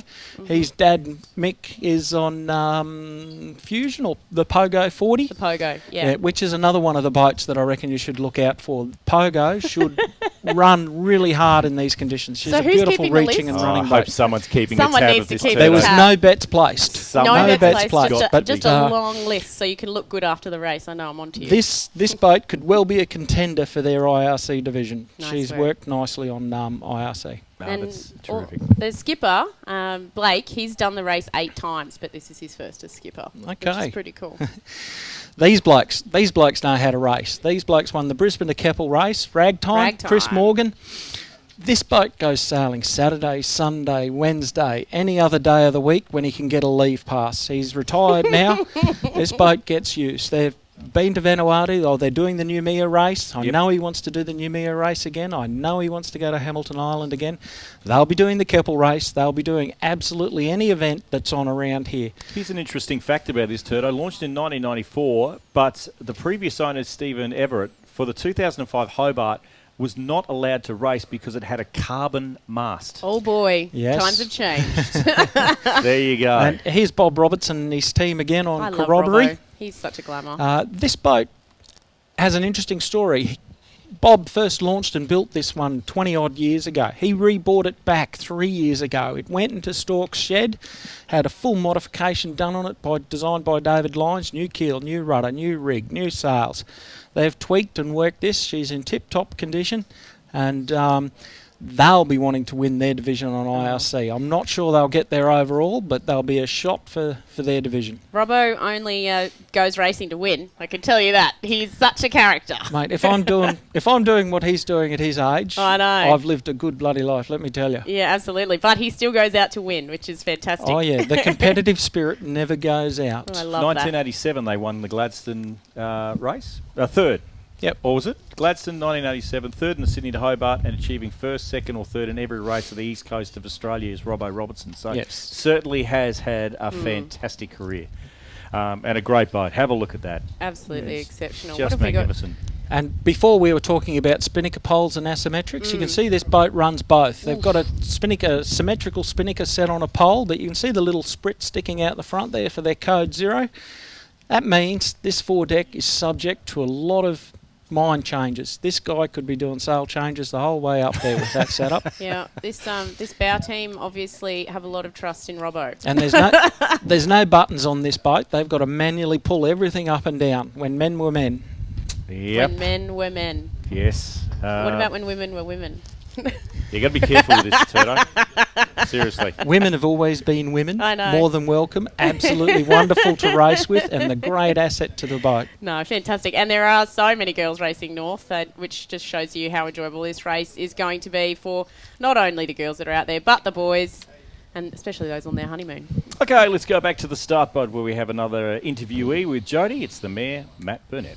Hi guys, we have the Mayor of Gladstone, Matthew Burnett, here with us today. Matt, welcome again, and thank you so much for joining us on the start boat again today. How's it been at the start line? Oh, look, it's fantastic. Isn't it great to see all the yachts already on their way, heading towards Gladstone? And big shout out to everybody watching right around the world, but especially to the team in Gladstone at the Gladstone Harbour Festival, the GECC Food Court. They're absolutely packed there in Gladstone at the moment watching, so shout out to everyone in Gladstone. And also over there at Shorncliffe at the Blue Water Festival. I hope you're having a fantastic morning as well. I bet they are, Matt. Now, you have such an energetic vibe when it comes to this event. You're heavily involved. You've helped us out a lot, and we've got the live stream going now. Tell me, what does this all bring to Gladstone? Oh, look, this puts our race, the Brisbane to Gladstone, obviously the 70th event, right around the world. So it gives us, Gladstone is an international name anyway when it comes to our industry, when it comes to our harbour, when it comes to everything we do in Gladstone and central Queensland. But this is a significant event. As it is, we know the Sydney to Hobart leaves at Christmas time, Brisbane to Gladstone leaves at Easter time. So this year we're connecting those two races, and it's fantastic. That's great, Matt. And as we've sort of discussed in the past, there's a yachties party up there for when these guys arrive. It is a long trip for all of them. Yeah. What can they expect when they get up to Gladstone? So as per usual, Gladstone's already started. We launched our Harbour Festival on Wednesday night, so 5 nights of free entertainment at the Gladstone Harbour Festival, live on stage, music every night. It's a fantastic family atmosphere. But for the yachties especially, at the Gladstone Yacht Club, from 2 p.m. on Easter Sunday, check it out, the Welcome Yachties Party. It is going to go off. Everyone, like the locals will be down there for sure, but welcoming these yachties, the monos and the multis into Gladstone. Make sure you hang around and have a good time, because it is going to be amazing. Absolutely. And Matt, can you tell the people of Gladstone who are watching at the moment, how can they see the boats coming in? Where do they need to go and what do they need to do? Yeah, well, the locals will know, but probably a good place to look would be Auckland Point. You could probably go out to Barney Point as well. Head down to the Gladstone Marina, Flinders Parade, East Shores, Auckland East Shores, for everyone around the world. Our $30 million redevelopment of our waterfront there, fantastic place where the P&O cruise ships come in. Just chuck that in. But it's it's spectacular. And then we'll be bringing the big yachts in as well into the creek and parking them there on O'Connell Wharf. So just have a look out here. This is an amazing event, a national event, and now an international event as well. That's great, Matt. Thank you so much. And finally, who's your hot tip to take the line honours this year? I think it'll be BlackJack. I'm pretty sure about that. And I'm going to have to get up early to welcome them in with their carton of beer and medallion. So we'll be flying home QantasLink very shortly and make sure we're back in Gladstone in time to welcome the yachts as they cross the line. But one more big shout out to all the locals, especially with Starry, 50 years this year. Good luck, team. Absolutely. Great milestone for Wistari. Thank you very much, Matt. Back to you guys in the studio.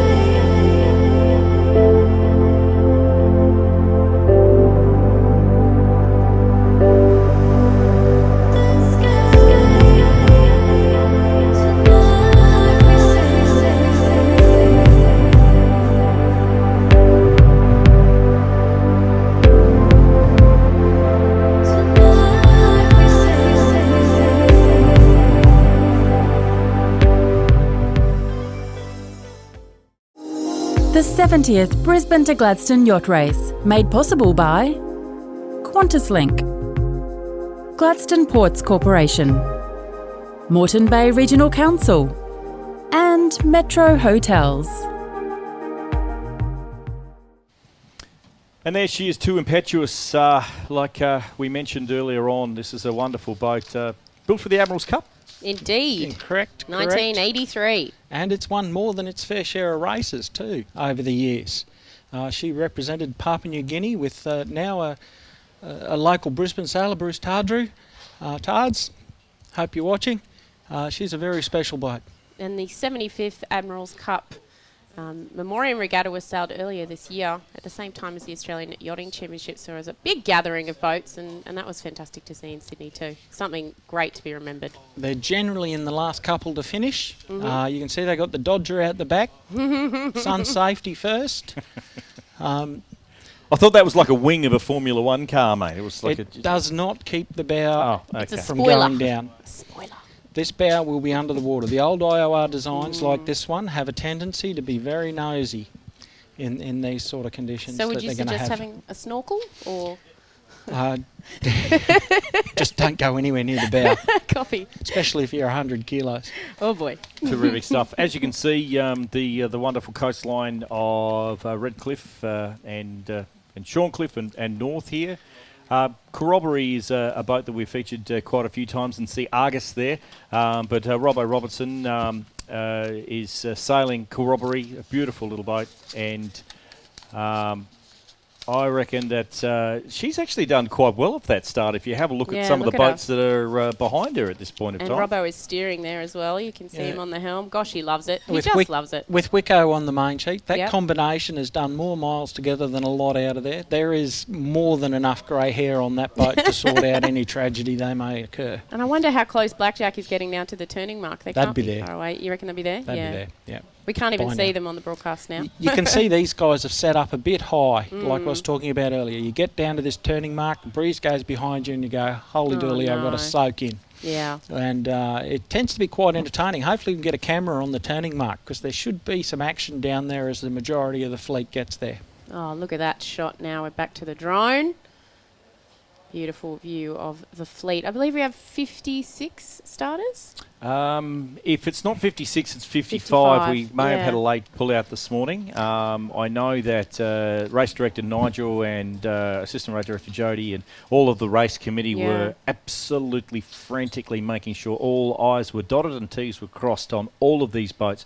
The safety precautions that they must take are not only outlined in the sailing instructions that are very strict and very strenuous, but they also are covered off by the Australian Yachting Federation sailing instructions as well. There is a lot of safety that goes into these boats having sailing or being sailed offshore, and every one of those have to comply with those safety rules and regulations. We can see here the breeze is up a little bit. We're starting to get some white caps. These guys are starting to see some 12 to 13, 14 knot gusts there. They look fairly pressed. They look fairly tight. I might be wrong in the soaking it down towards the end there. Behind that cloud might have gone a bit east. Colin Camorley on board Argus there. RQ and Southport boat. Yep, Adams 12. And gee, I tell you what, Adams built some wonderful boats around that time in those years. Sailed on a 42-foot Adams for a while myself, and fantastic upwind boat that one was. But there's no upwind sailing for this boat this weekend. No. They've got a little bit from this reckon? mark up to M8, M9. Oh, okay, They'll Close be on haul? the wind. They'll be close hauled, yes. Yeah. And Jib on deck. attack necessary, do you think? Highly probable. There you Highly go. probable. And Get a little grinder down to leeward. Yeah, the current on that leg as you get further out goes stronger from the right to the left because they're in an ebb tide now. Mayfair. We haven't seen this boat yet. Beneteau first 40 from RQ. Great to see them out James and about. Irvine is the skipper on this boat, Nick, and she was first raced in the Brisbane to Gladstone back in 2012. She's done 2 Hobarts, numerous Brisbane to Keppels, and in fact was second in her division, Sydney to Hobart in 2017. So that's a most fantastic recently. achievement. Yay. Yes, absolutely. And a done, Beneteau Mayfair. first. And a spy's just told me Envy Scooters is around 400 metres from the rounding mark, so There by you now go. they're around. A spy. A spy. Who will remain nameless. Are you betting on this spy? No, nudge the spy. Oh, nudge. Yay, nudge. We love nudge. See, BlackJack, it is Yep. close hauled and heading across Moreton Bay now. This is completely almost an easterly direction to get across the bay here. This is a massive boat mentioning all the time, and we got Alex Nolan to step us through the position of Queensland's only super maxi. Hi, my name's Alex Nolan. I'm the boat captain on board BlackJack, and today we're going to have a bit of a walk through of some of the positions we have on the yacht. Up here on the foredeck, we have about 3 or 4 guys who are responsible for getting the sails up and down, wrestling them out of their bags, getting them in the sky, and getting them back on the deck again. The sails are about 130 kilos, 150 kilos each when they're dry, and go upwards from there, so it's a big job. They get the shit out of them and it's hard work. Back here in the front of the cockpit, we have the pit guys who are responsible for pulling all the sails up and down, getting the halyards sorted out, and making sure everything operates cleanly in the front of the boat. Next up in the cockpit, we have our trimmers who are responsible for trimming the sails, making sure the sheet leads are right, running the ropes. There's a lot going on, the winches spin pretty fast, it all happens pretty quickly. Front of the cockpit, we have about 5 guys who are between the pit and the trailer. We often step in for each other and help out where required. Next up in the back end of the cockpit in front of the wheels here, we've got the guys who look after the main sheet and runners. So they're doing the setup of the rig, making sure it doesn't fall over. Every time we change a sail on the bow, it necessitates a change to the rig setup. And as well, you've got the trimming of the mainsail, so the main sheet winch, the traveller car, and all that kind of carry on. And behind the wheels, our final bunch of guys, probably 4 or 5 guys back here, the helmsman, the navigator, tactician, and all the guys that try and make us go in the right direction and get it all done, decide how we're going to do it. And that's about it for the crew on BlackJack. It's about 18 people and we try and do it all together. Thank you to Alex Nolan, who gave us... I've seen Alex and he smiles semi-regularly, but he was quite happy to do that. To tell you the truth, it was like pulling bamboo or pushing bamboo under his fingernails. He's not he doesn't like being in front of the camera, but we appreciate Alex Nolan for doing that, who was the boat captain on board BlackJack. Very experienced sailor too. He's done some Volvo ocean races and multiple ocean races around the world, so very qualified yachty. As we can see here, as pictures of our drone shows you the back end of the fleets, the cruising divisions, and there is a lot of handicap winners here. That could even I think there's about 6 different handicap winners that Turto's picked out of this bunch. Just one, mate. Oh, just one. Tequila. And I did say Bob Robertson would be a chance, but I only put money on tequila. There you go. See, look how good the spinnakers look when they're all coloured. See my point? Okay, Nic Douglass wants coloured spinnakers next year, please. White spinnakers should be illegal. There you go. Thank you, Nic. Legal. Especially in Edgeworth. Fantastic. Here we go. Another boat here. Erisea with the white, with the blue wave on the sail. Erisea has won the cruising division 4 or 5 times in this race. It's the Sunshine Coast Sailing School's boat. I've happened to have done a few miles on her doing my Ocean Masters, having to find my way to Lord Howe and back using a sextant. Lots of fun. These guys are very, very good. If you want to learn to sail on the ocean, give them a call. They've done the Brisbane to Gladstone, the Sydney to Hobart and Hamilton Island Race Week for the past 9 years. It's amazing. It's done an amazing amount of miles. And Mariah. Here she is. Now, the story behind this one is quite unique. This is Mariah, skippered by Peter Holm, with Chris Holm on board, his lovely wife. Peter is sailing his 47th Brisbane to Gladstone Yacht Race. 47, not consecutive. However, he is now equaling his father, the skipper himself, Ivan Holm, who built Laura Butter, and he's equaling his record. And as Peter said himself, he said it would be just damn right rude to actually beat his record. So this will be the last time that Peter will sail competitively in the Brisbane to Gladstone Yacht Race. What these guys have done for this race this year has been nothing short than outstanding. And thank you to Chris and Peter for the gala dinner the other night, and also for everything they've done for the sport over the years. And once more, congratulations to Peter Holm on board Mariah. And here we have Sassy of Sandgate. I love this boat. Phil Lazarini's boat. She'll be in the race between Pagan, Tequila and Sassy. She's in the hunt for the Timber Boat Trophy. They look like they're moving through the water nicely there. They've got everyone stacked up on the weather side. Things are looking good. These guys do a lot of racing around Moreton Bay out of Queensland Cruising Yacht Squadron. They do the Surf to City. They do the annual season that runs out of this club. She's launched in 1979 by the American Johnson. She's built by the famous boat builder Ken Walker. There you go. And 25 Brisbane to Gladstones. 25 Brisbane to Gladstones. It's blowing. I don't think she'll get lost going there. No. Even if the crew are asleep, Sassy will find a way. And I'm pretty sure, Phil, is that a green racing stripe he's got there? Or is it? It does. Is it looks green? like a green racing stripe. Gold. It looks gold to me. I'm going to go with gold. Excellent. Very good. For a moment, I thought it was weed. But there you go.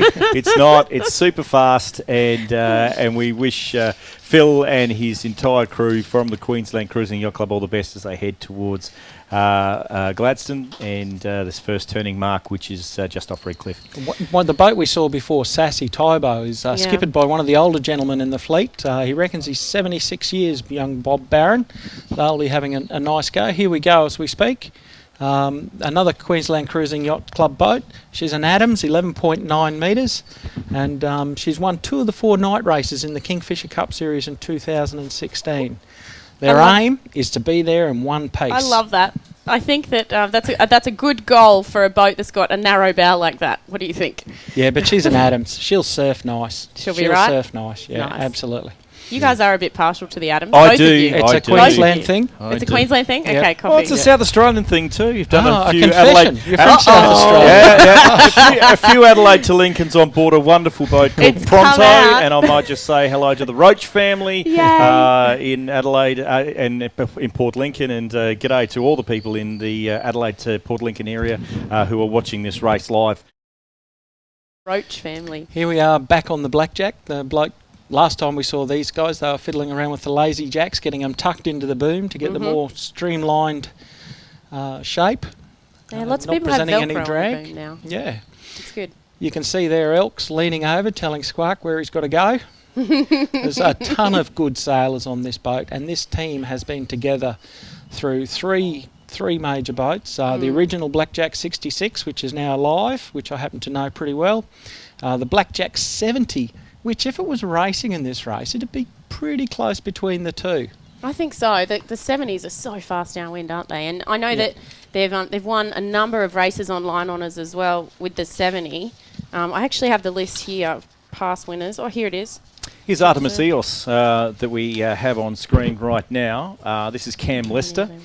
And I love when they filled out the media forms on this one. What is your objectives in this year's race? To finish. Well, I'm sure you will. And they're going to do it comfortably on an Oyster 48. There's a lot of people that have got the ambition for their retirement to end up on an Oyster yacht. They're beautiful pieces of craft. Downstairs looks far much better than upstairs. I especially love the furling system on the spinnaker on this one. Yeah, you can see they haven't pulled it all the way up.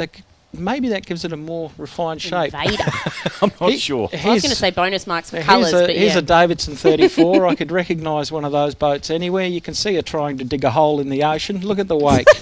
That is an IOR boat of times gone by. Invader, she's called. And after competing in the Brisbane to Gladstone Yacht Race in 5 previous races, this is the QCYC Vice Commodore Jack Morrison.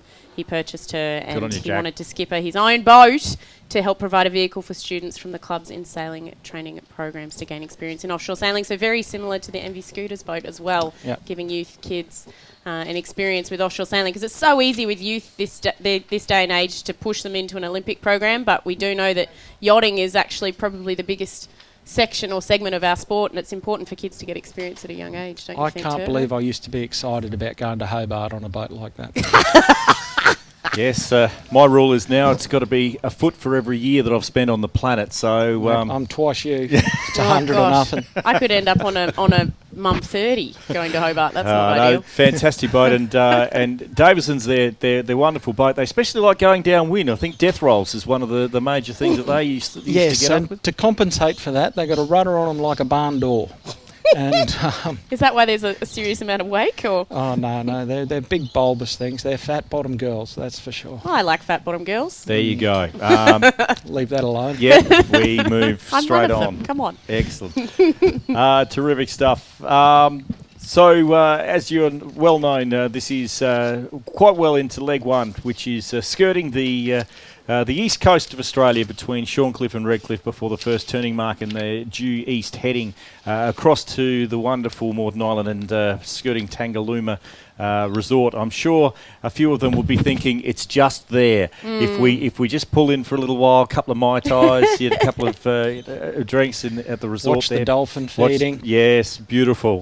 But for all our southern sailors who are watching this broadcast today, or anyone that is in cold water sailing, this is where it is. The water temp in here is 26 degrees, people in the deep south. 26 degrees, and it's going to get to 27 when they get offshore. Heading north. So it's not cold when you get splashed. The water doesn't form icicles on your cheeks like it does sailing in South Australia. Yeah, and it's a softer water, I find. It's not like the hard water they have down there. It's a soft water. Well, that's a physics thing. The warmer it is, the less dense it is. Thank you very much. So we do welcome any boats south of the line through, say, Gold Coast South, and to enter their boats in the next year's race. We'd love to have you here. Absolutely. There's a couple of tricks getting from this mark across to Tangalooma. If they're not going to lay up in one leg, the ebbing tide is going to start to increase, and it'll be stronger on the other side of the bay. So you've got to make the decision early if you're not going to get in there, whether you want to take a hitch up to the right and take a bit of a loss to have a bit of a gain later on. And so you're approaching that M8, M9, charging down with the tide rather than coming from the left with your bow in the tide. I think we're starting to see about 15 knots out there now as well. A few little whitecaps in the puff, and here we are back on board with BlackJack. You've got a very famous navigator here having a look around. Adrian Cahalan has done more miles than a lot of people put together, round the world's multiple Hobart winner, one of the absolutely has to be in the top 10 navigators in the world without a skerrick of doubt. And one of few females on the 25 Hobart board as well. But just on BlackJack, we were speaking a little bit before on how many line honours wins they've had. They've had 6, 2 with the 66, 4 with the 77, and overall they've had 2 Courier Mail Cup wins as well. That was in 2015 and 2016. So I'm not sure if you saw the throwback to Hey Hey It's Saturday there, pop his head out of the Dicky knee. Here he comes. Dicky knee. Do you blokes want a coffee? There's Charisma, one of the boats. There's no coffee machine on board that. Peter Harburg would not have a coffee machine on board that. I can guarantee you they can make hot water. B52 coming around that turning mark, just behind Charisma there. Yeah, Charisma, David Rose's boat. They're in good company. 14, bow 14 is Mayfair. They're in a good little spot for them. Yeah, good Mayfair. job. Yep, here's Roller Coaster here. We haven't been able to feature her yet, but we have now with Nev Watts on the helm. She's from the QCYC. She's an SNS 36. And she is going to enjoy her trip up the coast there, and in the shade there too with her Formula One wing on the back. Yeah, absolutely. I love the orange shirts too. I love this too. Between us 5 old blokes, we've raced about 70 Brisbane to Gladstones, they say. There you go. Our 5 old blokes. And you reckon the Davidson 34 will roll down when this thing will be like a pendulum. I guess that's why it's called roller coaster, hey, Turto? What do you reckon, Greg? I reckon there's something in that, Nick. I absolutely do. Awesome. And they're not quite at the turning mark yet, but they'll get there very shortly, no doubt. Another SNS design. Gosh, they're gorgeous. Yep, no, fantastic. Yep, look, you've got live pictures around the world of the QantasLink Brisbane to Gladstone Yacht Race. 70 years in the making, this, and I tell you, it's showcasing a glorious yachting day on Moreton Bay, the National Park of Moreton Bay. And I tell you what, this is just a sensational start. We'll be crossing to the start boat for talking about the start boat. We're crossing there now with Jody. This is an amazing boat, the South Pacific. Let's have a look. Hi guys, we have the start boat for the 70th Brisbane to Gladstone Yacht Race is the spectacular South Pacific too. There's obviously a lot of history with the boat, with the race, and with this beautiful boat. I have the skipper of this boat, Rob Siganto, with me here. Rob, can you tell us a little bit about the history of this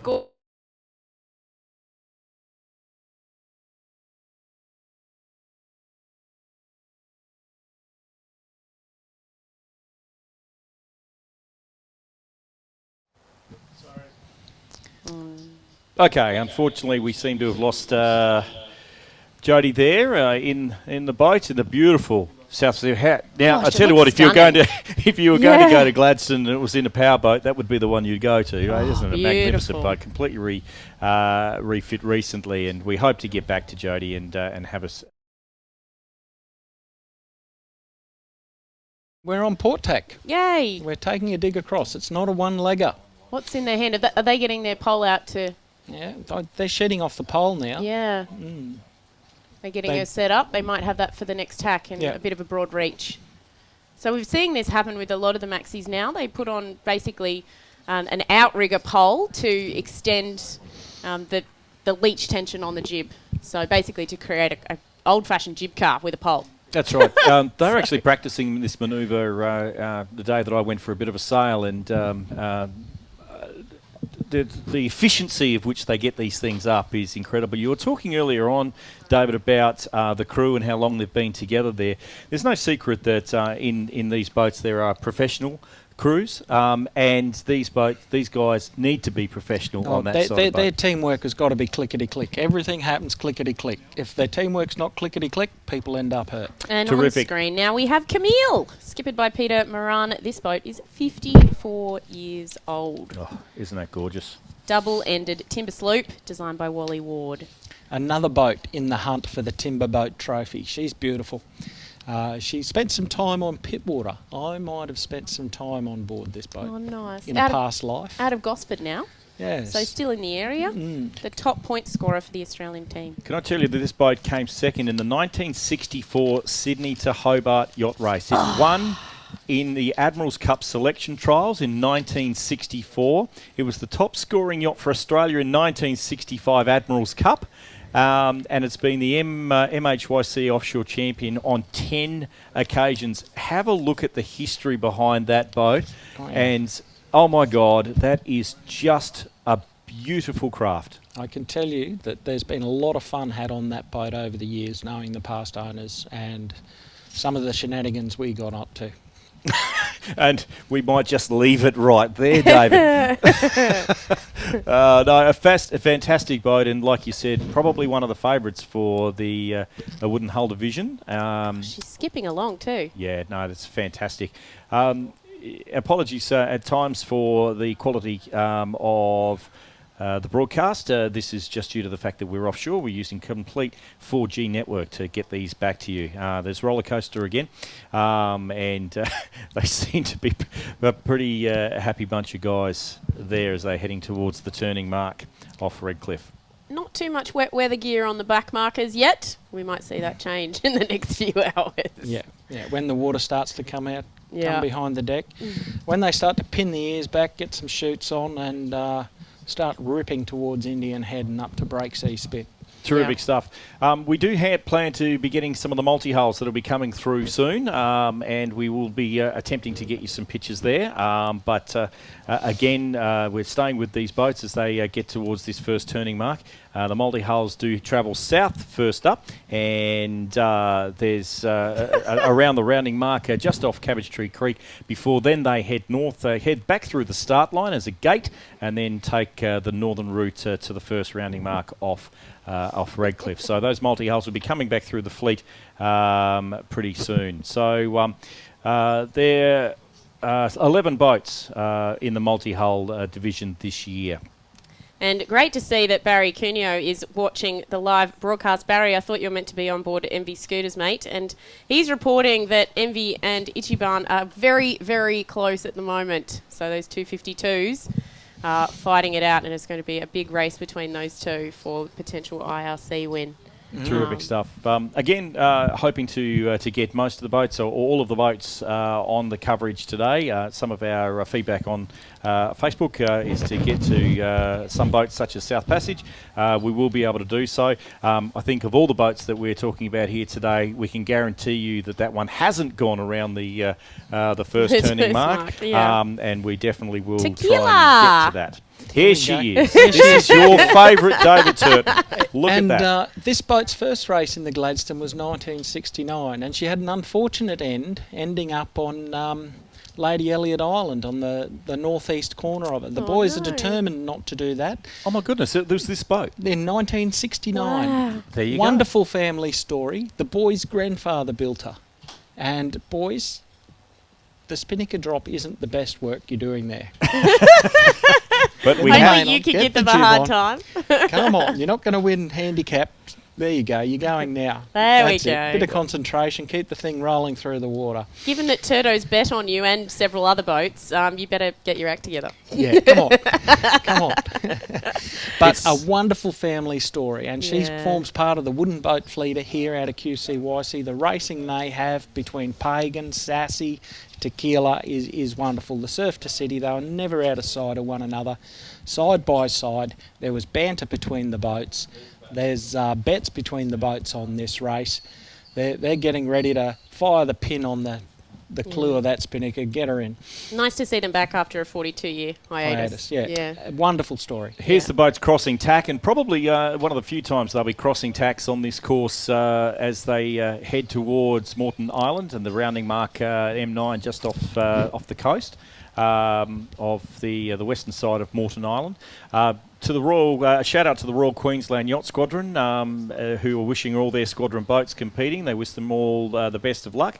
And also thanks to their great boats friends in this fleet from RQ. Wow. And they're also giving a shout out to the Queensland Cruising Yacht Club too. So fantastic, both clubs having a great representation in this race as they do each and every year. Absolutely, and I think the RQ are watching actually. We just saw them it'll comment be on on the in the live bar. broadcast. Yeah, absolutely. fantastic.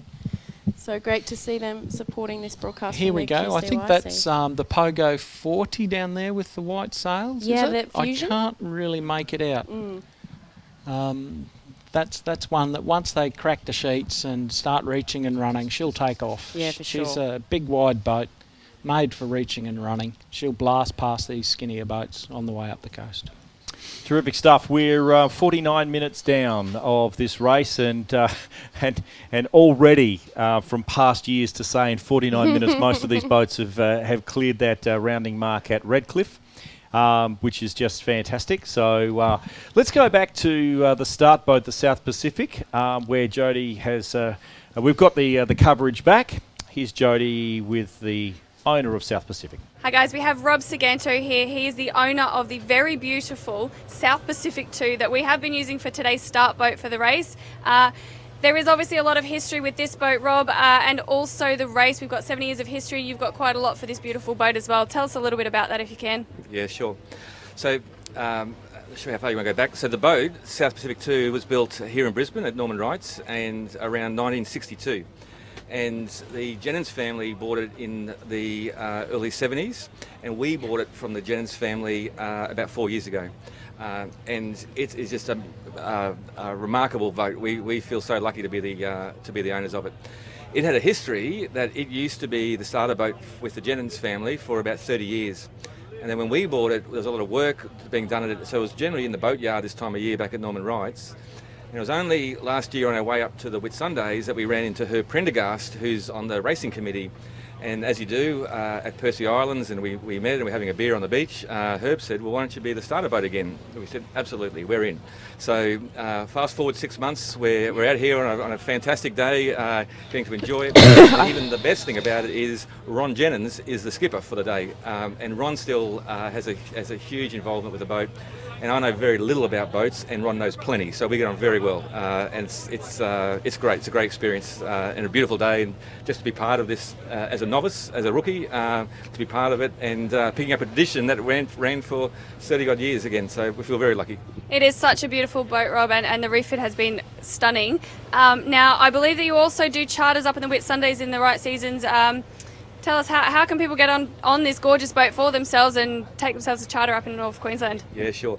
So 6 months of the year we're here in Brisbane, and we don't do much. We go around the bay and potter around and do a few river cruises. But our big season is really from about August through to Christmas, and we take the boat up to the Whitsundays. Last year we went up to Lizard Island and Lockhart River. This year we're going up to Whitsundays again, and we'll be based there and at a place called Camp Island. And we'll run trips up there. So to get in contact, we've got a website, sp2.com.au. Send me an email, rob@sp2.com.au. I'm not hard to find. Track me down and we'll do you a deal. Thank you, Rob. Get on board, guys, and back to you, Grant. See you later. It's Jody, and like we said, with thanks to Rob and his fantastic wife team there for allowing the QCYC to hijack that boat for the day for the start, and there's a lot of history there, and we do appreciate that immensely for the Brisbane to Gladstone coverage. Absolutely. And I'm pretty sure the Mayor will be enjoying a cold water and a canapé on board, as with our sponsors, QantasLink, and many other dignitaries that have joined us for the race today. There we go. We've got Dickie Nee back on the screen. Hello, Alex. Down the hatch he goes. And I'm just having a look at the Yellow Brick Tracker, which I've got on my phone. You can get the app as well to follow the Brisbane to Gladstone action. And at the moment, line honours BlackJack and we're on board with them at the moment, is leading the way from Ichi Ban, then Envy Scooters, Team Hollywood, Karumba, Bumblebee, Force, Alacia, Whitebirds, Decadence, and then Night Nurse, who we haven't managed to see yet, and Sail Exchange not far behind as well, and hopefully we'll get to touch base with Night Nurse and Sail Exchange very soon. 2 of the boats we haven't covered. We've nearly covered them all, though. Here we go. There's the lovely Laura Barter. Here she Hooray. is. Sail number 1, Laura Barter and Ivan Holm Jr. on the helm. I again had the privilege of going for a quick sail on board this beautiful boat, and I hope we get a little bit more of Laura Barter there, because she is celebrating her 51st race, or actually it could be 52nd. I'm not 100% sure then. I'll check into that in a moment. But Ivan has spent squillions in keeping this boat in its original beautiful condition. It is a work of art, as I mentioned in the interview that we did with Ivan Holm Jr. recently. And they are going to push this boat. He said he will race it to its full potential today. Wow. Yeah, if you have a timber boat, you've got to love timber. If you can see down to the left of that shot, we're getting glimpses of South Passage. The navigator on board there, Robin Elkington. Her son's also a navigator on this race, sailing with the Beach Ball MV52 as well. A very well-known Brisbane sailing family. Lots of family. And Laura Barter, just back to her for a minute, over 200,000 nautical miles since she was built in 1953. And in just smick condition. Look at that. Look at that. Unbelievable. So it's going to be really interesting to see how she fares against her old rival, Wistari, who is doing their 50th race this time. Absolutely. We did feature Wistari earlier in the broadcast. And for those that missed that, please, you can go back. And here we are, South Passage. I know there'll be a few people very happy to see this old baby. I've done 2 Brisbane to Gladstones on this. There is not a winch handle on board. Oh my gosh. There is not a winch handle on board, ladies and gentlemen. This is all done with the might of the arms and blocks and ropes. So therefore David Turton won't ever sail on this boat. No, incorrect. Incorrect. I'm sure it's comfortable bunks downstairs. That'll suit me and a few people I know very, very well. No, isn't she gorgeous though? 100 foot. Oh, and there's a cat. The Hooray. first multi-hull. This is... This is the Let me grab the red some. boat from All Yacht Spas in Brisbane. AYS Indian Chief. Yeah, it's a family boat. The Bergs, Jeff, Joel, and Yeah, Jeff previously and Joel. named Boatworks, who new owner Jeff with sons Tim and Joel. They're very experienced and they're hoping to get a good result on their modified Granger Raider. They'll be looking to rip into the multis on this one. They'll be wanting to beat the 100 there. Gosh, looks fast.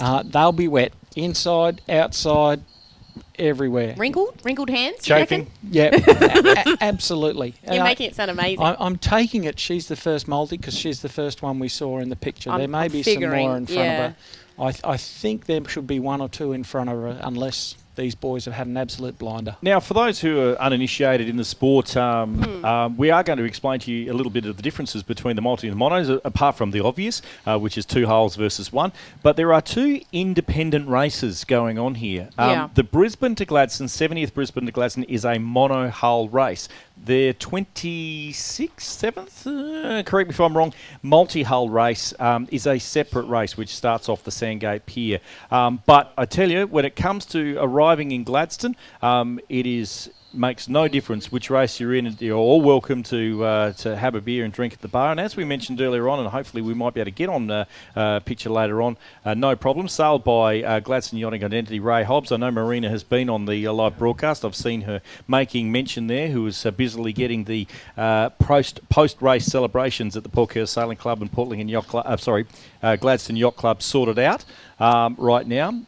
But having been on 1 hull and going into 2 hulls, what's the main differences, Turdo? What are we talking about here for the uninitiated? What the boats weigh. There's no keel on the multi-hulls. And you would have seen the different pitching moment of the boats. You would have seen the red boat there going fore and aft pitching. The monohull yachts have a sideways pitching moment. So these boats will accelerate a lot quicker, but if you flip them, they're not going to come back up. Whereas a monohull, if you lay it down, put the mast in the tide, the keel will bring you back up. The multi-hulls, for their length, are generally much faster than the monohulls. They sail closer. They sail much closer apparent wind angles than the monohulls do downwind. And here we can see what looks like rush hour. I think it's chill pill, maybe. No, that's not chill pill. No. I've done a Gladstone on chill pill. Oh, I can tell you that's you're not way chill too pill. experienced for me. Can't handle it. I can't read the sale numbers on that. Unfortunately, at the last minute, we were unable to get bow numbers on these boats. So please we are apologising now if we don't get it. That is rush hour. Rush hour, yes. So rush hour. She's a heavily modified boat in the last 12 to 18 months. These boys had the unfortunate experience of tipping her over late last year in Moreton Bay. All put back together, no issues. Quite a quick boat.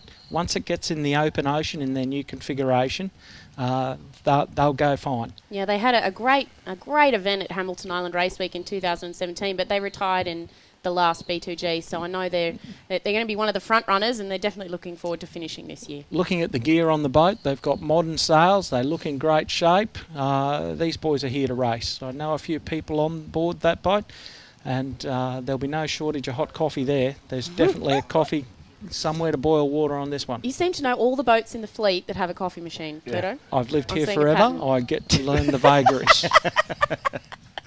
There you go. My apologies. Earlier on, I mentioned 20-something years, but the first Brisbane to Gladstone multi-hull race was actually held in 1965, so and this 54. year celebrates 54 years of sailing the race. So I do apologise. The race record for the multis, get this, 16 hours, 28 minutes and 21 seconds for an average speed of 18.7 knots. That is incredible. That record should go. There's not a super large multi in this race, and one of the smaller multis has a chance to get it. Yep. That record set incidentally by Team and ORMA 60-foot trimaran, skippered by Sean Langman back in 2012. So that is an incredible feat, 16 hours, 28 minutes. Let's head to the race director now for some words with our assistant race director, Jody. Hi guys, we have Nigel Statham here, the race director for the QantasLink 70th Brisbane to Gladstone Yacht Race. Nigel, thanks for coming on board today. I know you've been really busy out there managing the spectator exclusion zone. It looked like we had a really clean start. Can you tell me, in your opinion, who do you think took that start line today? I have to say, actually, it was one of the vintage boats. Pagan, I think, took it by a long distance this time. Yeah, I think everybody on board here would agree with you today. Nigel, can you tell us a bit about the weather? What are the models predicting for a record this year? It's been held by Scandia since 2004. Do you think it's going to fall this year? It would be a brave man to bet against it, I think. The models, the weather forecast about a week ago was sort of all over the place. It kept moving around, but the last 3 or 4 days it's been very static. And BlackJack's predicting a sort of finish time of maybe 2:30 tomorrow morning. And that's going to beat the record by 5-6 hours. It's a massive break. That's pretty incredible to beat a record by 5 or 6 hours. Apart from BlackJack, how do you think the others are going to come in? Do you think there's any more of those people that are going to break the record? Envy perhaps, or Ichi Ban? I think it's definitely possible. Yeah, absolutely. And I think, the whole fleet's going to have a fast race. There's no doubt about it. The thing that all of the skippers really need to be mindful of, and on conditions like this, and particularly when it's building, is just to make sure that they've got to finish. They've got to keep those boats in one piece. They've got to look after their boats, and they've got to be sensible, and then get to the line and have a really good race. So that's what's going to be important. And to be honest, that's I think BlackJack's been talking to me for a couple of days. That's one of the things they're really conscious of is been trying so hard to beat this record for so long. Their number one priority is making sure they get across the line, and the record will come with it. I think that's the way they've got to look at it. Absolutely, and of course safety is absolutely paramount in an offshore yacht race like this. Nigel, there's a lot of preparation that goes on behind the scenes for this sort of thing. How have the team prepared? Are they ready to go for this? It's always nice to see the boats get off the start line and call that clear start. They've got up to the Red Cliff turn, which is their first turning mark. They've done it in under an hour, the whole fleet, and that's pretty impressive. Even South Passage, who normally gets her engine on after the first hour in the cruising division, she normally goes around the Red Cliff turn with the engine going. Not this time, she's sailing all the way. So, yeah, it's been a really good start. I think it's going to be a very busy finish line. We don't have long to get up to Gladstone. We fly up to Gladstone now on the QantasLink planes, and we're going to be busy people, I think, for a long time over the next couple of days. I think you're probably right, Nigel. Everybody can keep watching on the tracker. It is going to be a fast race, but you can follow those boats all the way up for from now until the end of the race. So keep watching, and back to you, Grant. Thank you, Nigel. Thank you. The 70th Brisbane to Gladstone Yacht Race, made possible by QantasLink, Brisbane City Council, Gladstone Ports Corporation, and Crush Fine Wines. Terrific stuff as we rejoin the monohulls as they head across Moreton Bay. And this, to me, looks like red jam, is it? It is red jam. Why is it a white boat then? Wouldn't it be red? It's got red numbers on the sails. Oh, there we go. It's just like red on toast. It's got a red little pinstripe as well on the tow rail, I believe. So that's pretty cool. But yeah, one of the smallest boats in the fleet. And it's got some experience on board too. Lindsay Granger on board has done a lot of these races and racing around the bay. These another boat that is a downwind flyer. They're not very long and they have incredible racing with these in New Zealand. They get 50 or 60 of them at the Nationals. They're amazing. So these guys are going to have a fast little trip for a little boat. They'll be there 36 to 42 hours, I reckon. In your learned ideas or predictions? Yeah, if they keep the hull under the mast and they've got chutes going and fast reaching sails going all the time, they're a slick little machine for a boat that's 30 feet. Terrific stuff. And that is a red jam on board. There is a wealth of experience. And I like the way that rudder completely off the back of the boat. You don't see that often anymore, do you? A young 88, and it's something special about that design. And Blair Harrison, no doubt, loves his little boat. Yeah, they're beautiful. I think they're about they'd have to be a 40-year-old design now, and it's just been a bit timeless in popular. How they go. Yeah. Terrific stuff. Again, for those, we see a few people on board our Facebook feed asking how they can look after or look for the yachts once they clear the harbour. The YB Yacht Tracker is a free app for Android and also for iPhone. You can go and search for that. The YB Tracker can tell you everything you need to know about this race. All of the boats have the ability to, you have the ability to plot every course that the yachts are facing, and you can overlay the wind on the top, so you can see what wind conditions they have at this point in time. I was trying to find. And you mentioned earlier on about the particulars, like a note or a you'd be able to put a. Yeah, you can click on. There's places there to click, which will show you the progressive results. If you want to see who's coming first in IRC, you select IRC. If you want to see who's coming first in PHRF, you select that. PHRF is performance handicap and cruising. In IRC, there's a few.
So we thank them very, very much. Here we go. Here we go. It's a cat. A big one too. Fantasia. Look at that. Andrew Stransky and his daughter. His daughter, the name just slips me, is working to get towards Australia's Olympic representative in the women's laser class. Mara Stransky is her name. That's her name, Mara. Yep.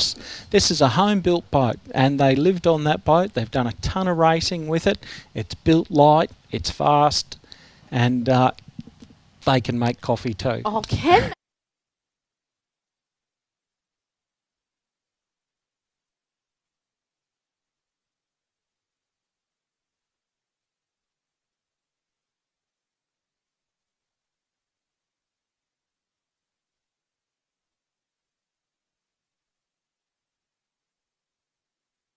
It's not Chill Pill. Avalanche? That's Fantasia. That's Fantasia. That's Avalanche, the And one we that's just had. Avalanche, She's a lid guard design. We might go back to that one the if Australian we lid could. guard, not the New Zealand lid guard. She's a big boat, 15.8 metres. There's lots of comfort on board that one. Very important. And if you don't like someone, you can send them down to the other side of the boat.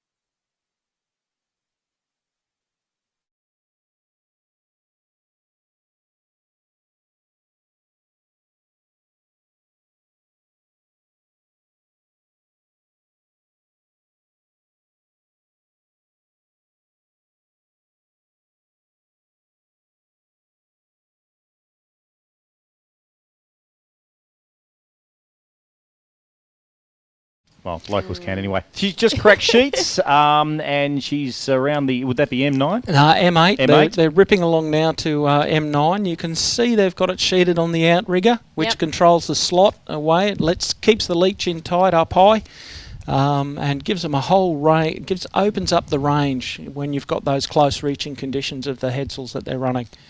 Once they get around M9, I can pretty much guarantee. There they go. They just eased again. I can pretty much guarantee they'll be going for a bigger sail again.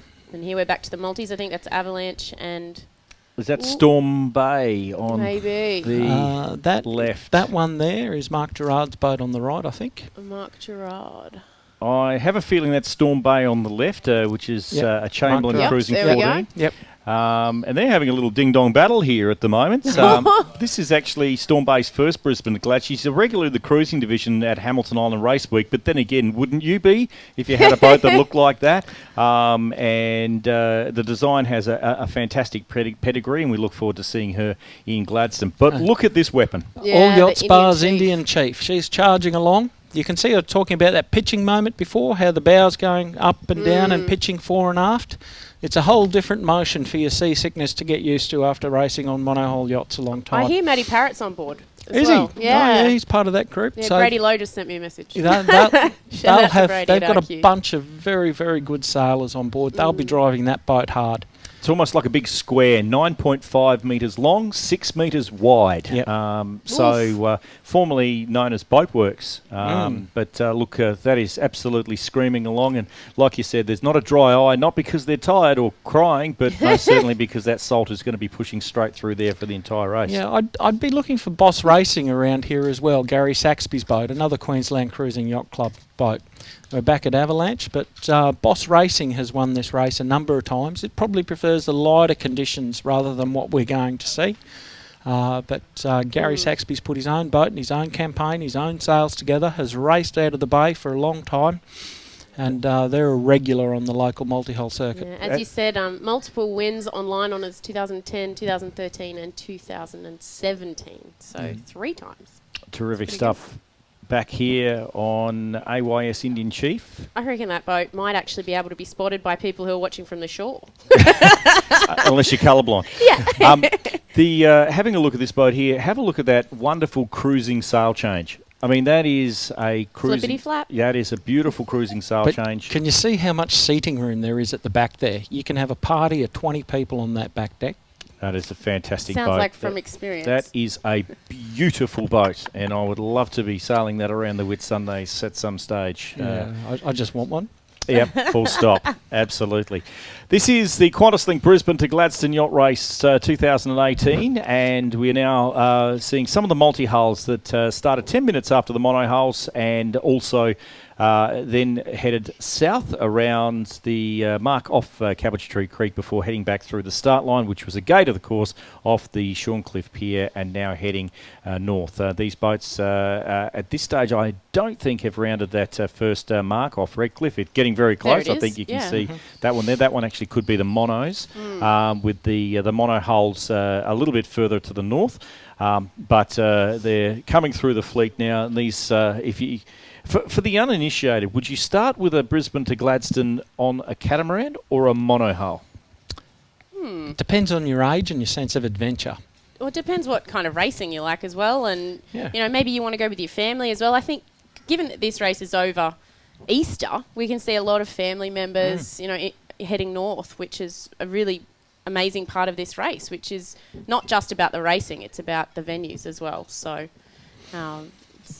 I think I'd want to go with my family over Easter. Yeah, your family's well qualified to go yacht racing. Absolutely. You just got to get Dad. Yeah, I'm spoiled. Buy a boat.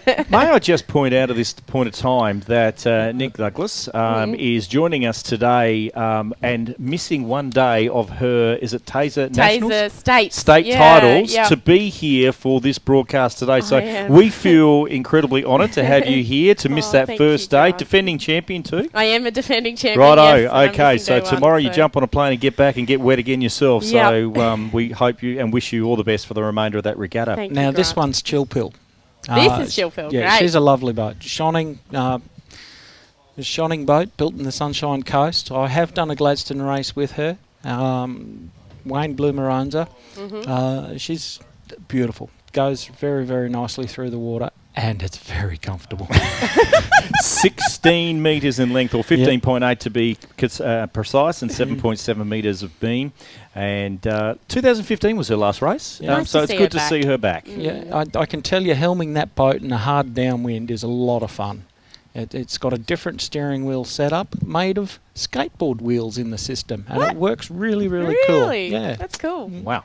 Okay. Innovation is important. I would like to see that. Yeah. As you can see now, ladies and gentlemen, the fleets are becoming incredibly spread out as these pictures are coming to you live from our wonderful drone pilots out in Moreton Bay, and I just cannot believe how blessed we have been for weather this year. I mean, I know the past 9 years have been nearly drifters going out through Moreton Bay, and this year that is just a magnificent breeze, and it's only going to get better. Well, there's a reason. It's because Easter's early in the year. And the earlier Easter is in the year, the further south the tropical convergence zone is. So it has a lot more moisture, a lot more weather. And we're just coming into autumn, and as this autumn season moves along, the tropical convergence zone moves north. With it, all the high pressure systems move north, and when we get the magic weather of no wind. Have a late Gladstone race, have a light Gladstone race. Have an early Gladstone race, have a windy one. There you go. But it's all to do with the moons, unfortunately. So we're a subservient to Mother Nature, that's for sure. Ladies and gentlemen, that brings us to the end of what has been a fantastic spectacle for the people on the shorelines around Shorncliffe and Redcliffe, to those people who have been watching the live read around the world, live stream. We can live read too. old radio days die hard. Live stream around the world, and for those who have joined us, we truly thank you. Nic Douglass, can I just say it's been an absolute pleasure. For those people who like keeping up to date with the latest in yachting news and your adventures around the world, how does someone do so? Oh, thanks, Grant. You can head to www.sailorgirlhq.com or at SailorGirlHQ on all your social channels, Twitter, Facebook, Instagram. I'm around, and I'm looking forward to a great year of events, but it's been my absolute pleasure to be here, I have to say. It's been very, very welcoming and a great race to be a part of. So terrific. Thank you very much, Nic. David Turton, a man who is quietly spoken until he gets late at night, and who knows more about the weather than some. Mate, it's been fantastic catching up with you again, and it's been wonderful having your insights into what has been a wonderful start for the Brisbane to Gladstone this year. Quality. Thank you, mate. It's been good fun. I've enjoyed doing this. It's look forward to doing it again. On behalf of the QCYC, which is the governing body that runs the Brisbane to Gladstone Yacht Race, we thank you for joining us on this live streaming event, second year running. We also thank all the sponsors who have been integral to making this thing happen. It is just simply not a stand-up, slap-up, and get the cameras on board. It is incredible the behind-the-scenes work that goes into running an event like this, and may I personally say to Livestream Australia, guys, you've done another fantastic job, and to my team at Cooper Mackenzie Marketing again, thank you very much for your time and effort. It's been wonderful, and there are plenty of other people who we will credit in the end of this broadcast. Once again, guys, thank you very, very much. I'm pretty sure the Mayor of Gladstone will be very happy by the end of this, and we shall enjoy him for a quiet beer at the Gladstone Yacht Club tomorrow, and looking forward to the festivities over the last couple of days. Nic, thank you. David, thank you. Goodbye. And thank you. Good luck, everybody.